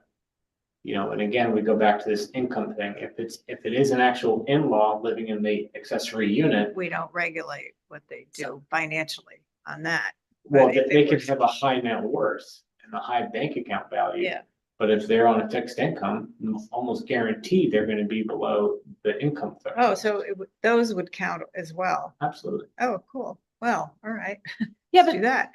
for the ones that don't deed restrict it. Yep. this opens up, this makes it much easier for them to convert and create ADUs that aren't going to count for us by not deed restricting it. And then they Yeah. can get as much money as they want for it. So what's the incentive? The fee being waived? That, to me, that's not a big incentive. So what I can other get, incentive I can do we get have? much I mean, more some- money. Yeah, some towns offer tax abatement. You know, it's, I just think it opens up a loophole and it doesn't provide enough benefits. That's my, it's the affordable type of housing that really gets me. People are just, I'm sorry, they're greedy. They're gonna put the investment in. They want to get as much money as they possibly can for their rent. But they're not gonna deed restrict it then, and they're So- not gonna Correct. So agree to that- have. You don't get, there's no benefit. But they Then- they still get the benefits, the zone change to not have to Well, then have we- it attached or things like that. I mean, we It can makes it make that a easier. requirement. If you want an ADU, it has to be affordable, uppercase affordable. Yeah. Yeah, You can make some money, some fair money, or If you it's can not make no irrelevant. money. if it's not a relative. Sure. Yeah, I mean, that's what I thought we were doing anyway. Then you have to But- just- Once you change relative. these regs, it changes it for people that don't want to go by the deed restriction. So it opens it up to make it a lot easier for them to have it without being deed restricted. Well, that's not what we're doing. Well, That's it not is what we're right. gonna do. That's Well, what. That needs to be fixed. That's not the That's what point. that's what I'm saying. You have That to is not the really point. think Look at each through. thing. Yeah. You Make really sure have it to think says through that. these, because there's all these little Yeah. loopholes that, Yep. turn out Yeah. like, oh, we didn't think about that. Um, I mean, if we But- had an either or, like you deed restrict it, it doesn't have to be attached. You're not gonna deed restrict it, it's gotta be attached somehow, right? Oh, to my mind, I think we're just talking about the same architecture that we've had all Same along footprint. for the mother-in-law type apartment. So that it's gotta be a common wall, it's gotta have access from the inside. I'm not saying the access from the inside, but it has to Gotta be look like, Part of the footprint. you know, of it the has to building. not look like a two-family house. It cannot have two front doors. It Mhm. cannot have, what are the other things? It has to be a certain size, Has to have, yeah. you know, the same size. There has to be access from, it has to have a common wall, there has to be access. Common wall, but not necessarily a wall you could go through. That's what I'm saying. Maybe you could just waive that part. Just sometimes it's architecturally difficult, and if you're, Not every house is gonna be compatible to have. an Yeah, but we've ADU. had Right. one so far that hasn't been, so I don't think, well, I don't think I'd I be don't know. willing to give that up for the either or. So there are probably maybe a dozen or so conversations that we have with people, they obviously don't make it here per year, where they can't make it work. but they can make it work and they walk away. But they could make it work if they can get an ADU deed restricted, If a detached deed restricted ADU. right? So And the only thing is not having that Attached common wall. access. I mean, you still have an attached wall. That's not what Ruth is saying. Ruth is saying if they're willing to deed restrict the unit, then we could consider a detached ADU. Oh, I'm not going You're there. talking about I'm detached not- separate building. Yeah, no. well, detached in that you don't need to have That's the common, common the wall. connection. It's on the same footprint. It's more than a common wall we've required. It's an entrance. Oh, common Yeah. wall and no front door and. No, but Okay. it's, the way it is now, I believe, is that you have to be able to get from the main house Mhm. into the other unit. Right. By a common wall, floor, Yeah. or ceiling. Period. Yeah, So the only other way it can be shared is either detached or attached via porch or breezeway.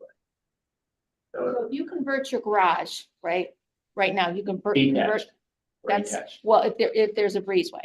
Say Okay. there's a house, the breezeway, and then a garage, Mhm. which they convert, whether it's putting up an apartment upstairs or converting the whole thing, right? Right now, that would not count. Correct. But if somebody came in and wanted to put their mother-in-law in there, we could say, if you want to deed restrict it, then you can do that.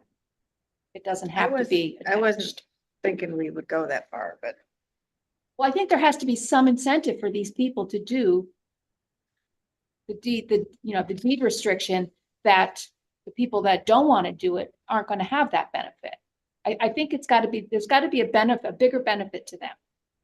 And so if they're truly doing it to house their senior person, whatever, and then that person passes and they're gonna rent it out to somebody, that's where we want to see it to be affordable, right? That's where we don't want just a two-family building. We want it to be affordable so that it's helping our count, et cetera. Yeah, so that's what I was thinking, with the only one exception, that on occasion, the architecture doesn't work out, that you could have a doorway between those two units. They would still have a common wall. Like that, I don't know, that one that came here. I can't remember how that, But they ended up worked out. figuring it out. Well, it was expensive, I It assume. really just comes down to if you want it attached, it's gonna have a common wall. If you're okay with some form of detached component, and you could say by an attached porch or breezeway, so it's not on the other side of the property. I know one's a breezeway going, you know, you could say which may be connected by an attached porch or breezeway. That's up to You're you. saying you do have people come in just wanting a mother-in-law apartment, maybe above a garage. Yep. And we don't allow that. Correct. We Right. say, have a nice day. Yeah. Don't try. Which if they're willing to do deed restriction, we'd Restriction. allow it. So That's kind of the carrot, right? if, like, I can prepare something like that if you want to consider it. Not, then More the merrier. You know, I think what we have to stick with is the protection of the neighborhoods. Right. And not stir up a whole thing where you're gonna have tiny houses on, Yeah. you know. and I it's like So- tiny So houses. there's, Well, trying to get that passed through. Yeah, I know, not here, Yes. not here. It's And I not think a lot of the cases of the ARP are in areas that don't have the abundant housing that we have here. Yeah. So, Yeah. one thing that I think would be, that would highly counter any potential multifamily kind of sales and detract from that unwanted turnover and investment that you're talking about is, I addressed it down below.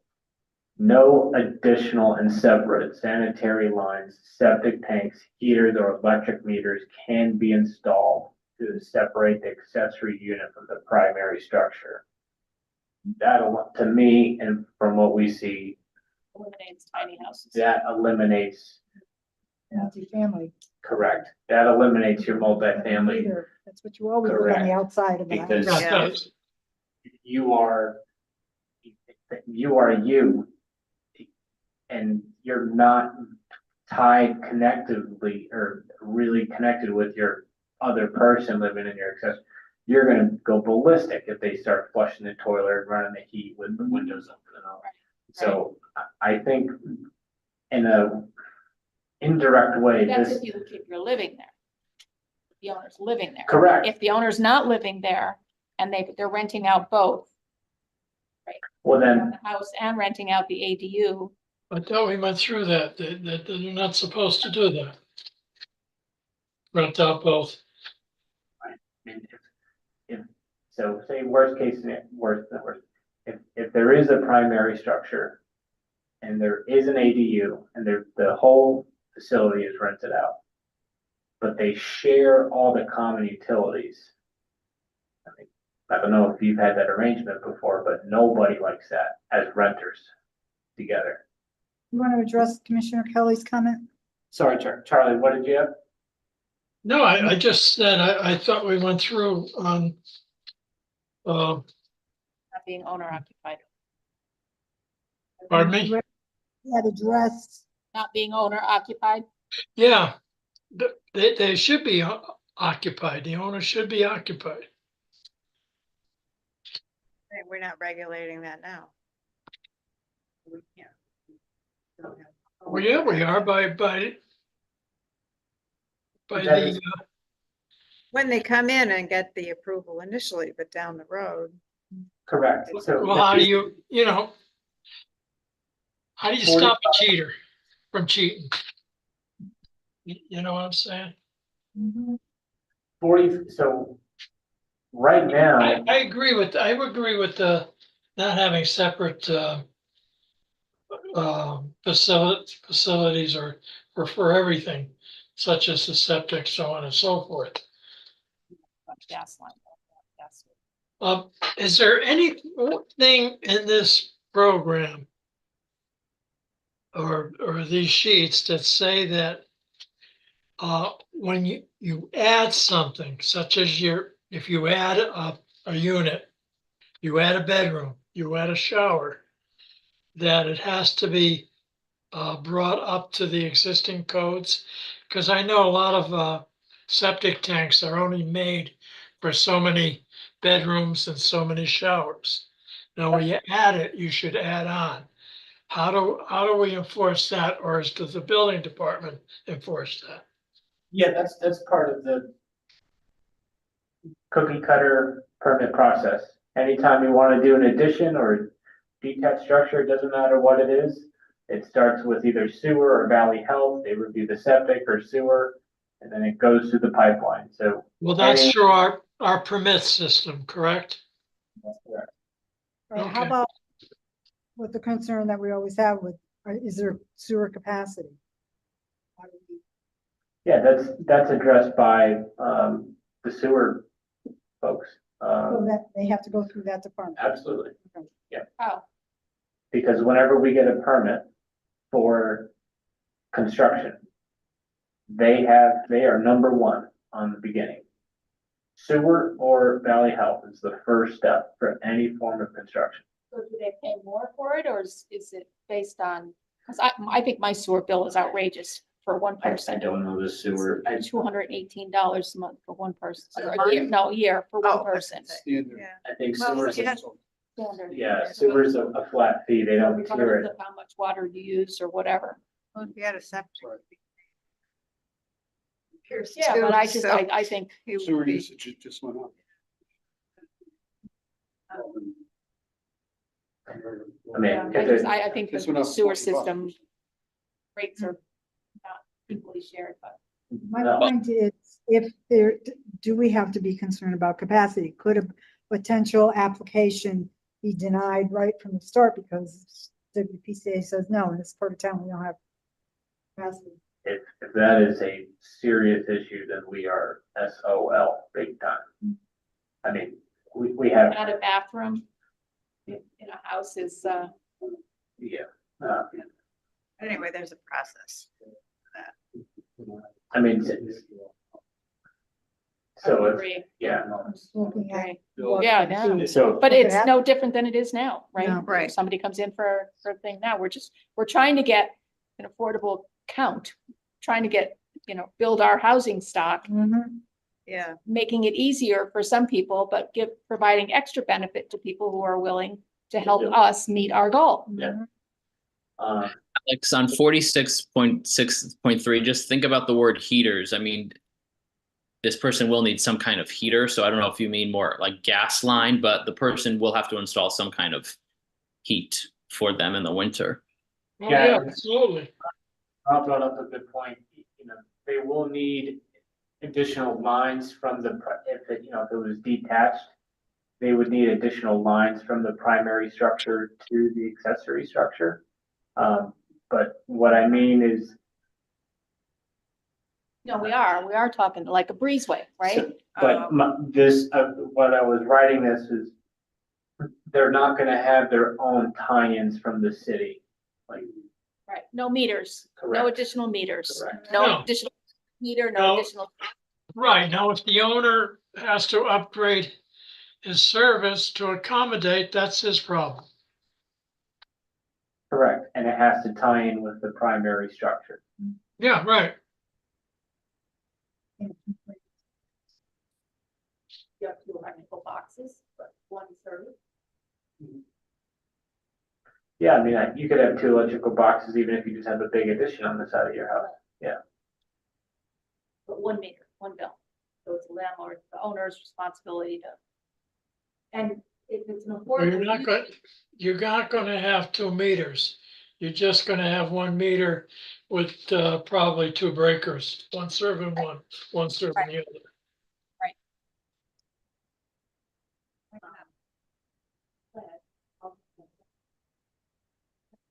It's kind of late here. Yeah, it's getting late. We may have to continue. It is getting late. You're talking about hiring some outfit to keep track of the affordable units? Did you Yeah, say to that? help us track all the. That's what Are affordable- there biggest businesses concern. out there that are already offering yeah, that yeah, service? yeah. Mhm. Smart. Yeah. Yeah. So that- Yeah, The affordable Yeah. component, like when you're giving Elaine the 60,000 would be $1,100 a month. Does that include utilities or not? Like. that does include utilities. Doesn't. Yeah, so I think you guys have seen this before. I can pull it up really quickly because I have it. Just Affordable. certain utilities? That is affordable, right? Yeah, I 1,100 with mean, utilities is Compared to affordable. anything else? Very good. Give me 1 second. Okay, Where are you getting those figures from? this is all collected from HUD and, Connecticut Department of Housing. So here is a worksheet that I share with all the developers and anyone doing housing, and it's not sharing on the screen. What's going on? So, 8 o'clock public, 9 o'clock employees. that's right.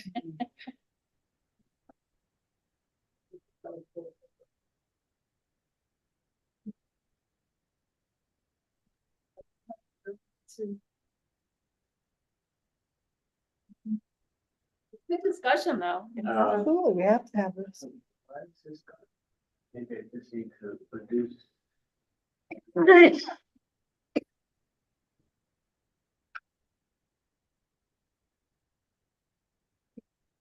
No, not No. wrap it up like. Oh, come then to a let's go conclusion. home now. Yeah. That's what I'm saying. Yeah. The point time to sort of stop. On the Because we next have- agenda. Yeah, we definitely have more. Yeah, I think we've Because got a lot of things to think about. Because even before it goes to a public hearing. Yeah, you got it. Sorry, we do have an Excel sheet. You plug in a couple values. I don't know why. Oh, wait, now I do. Here we go. All right, great card. Here's, you input the state median income, the area median income. I haven't updated this in over a year. And then it automatically does the math for you and In our affordable housing. thing. correct. And then you deduct as the landlord, monthly expenses, and there is a guideline from HUD that you should use. These are just 10, 20, 30, 40, just random values, but to give you what the maximum rent is that you may charge. So this is the highest tier for an affordable unit at 80% of area median income. This is the rent for a 60% AMI unit. And this was 2 years ago. So, So what determines whether it's an 80 or 60? that's up to us. If we decide we get more points for the lower tier, correct? And our whole point is to make these affordable. So, yeah, I would say the 60. Again, but then So it's that's, based on the median income of the, say, population of Shelton or the area where this housing Will we is. fall into? so this is the rent portion of it. So this, if we say the maximum rent you may charge is $1,000 for this 1 bedroom, the tiers of affordable income on the other side, let's say if area median income is $100,000, the highest tier for a single person to rent a 1 bedroom at 80% of AMI is roughly $65,000. At 60% of an AMI, that might be $50,000. So if you have a 60% AMI unit, it may only be rented to a person or family with a net income at that 60% AMI level or below. So people would need to be apprised of this before they deed restrict it. Yes. Absolutely. Yes. Yeah. Yeah, So there'd have to and be a this is fact why you sheet. need to hire a company to do this. Yes. Yeah, to monitor it. It's, So- you know, the initial stuff really isn't too daunting. Like, I've done this. It's just making it really clear for the person who is willing to deed restrict it, to know exactly Sure. what is required and what they can and cannot do. Somebody also to keep track of it. Correct. Right. Yeah. The aldermen have to vote for that. Actually, we may be able to just cover it out of our own budget. Really? Yeah. It's not, we're talking thousands of dollars for the entire city. All right, so we're at, up to 45.6.4.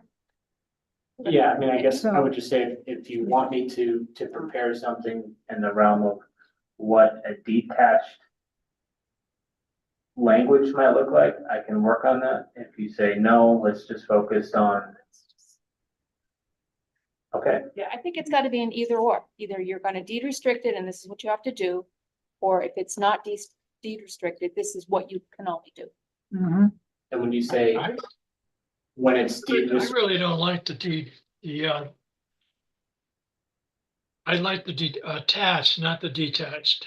I just think you're, We're concentrating on attached. Talking about the same architecture we already approved for relatives, Mhm. basically, is how I see it. Yeah, we're not talking about an accessory dwelling unit over a freestanding garage. Or- Maybe we should, Or but a anyway. grandfather. That's what I'm Just so- saying. Yeah. If we're gonna do I'm- it, we I'm have to saying do not- it. One way or If the we're other. not gonna Separate do little that, then house. we're wasting our time. not gonna do what? If we're not gonna allow Offer the ability for them to have. a additional freestanding- options for putting in these ADU units, that it doesn't have to be as restrictive as our current Yeah. regulations allow. As a separate entity, not attached to the existing dwelling? Is that what you're saying? Attached by either an unattached garage or an attached garage through a breezeway, something that's Yeah, that's fine. I agree with that, accessory to the main house. but we're not gonna put up a little house. Separate little No. house. No. No, What about an apartment over a garage, a freestanding garage, separate garage? and then they can just build a breezeway to it. Then they- Right, they have exactly. Some, May not be Yeah. that close. no, there's some older homes where the garage is in the back corner. Yeah, and You have I to don't act- have- driveway I don't have any problem with them having apartments. Didn't we approve one? Way Over a back? garage?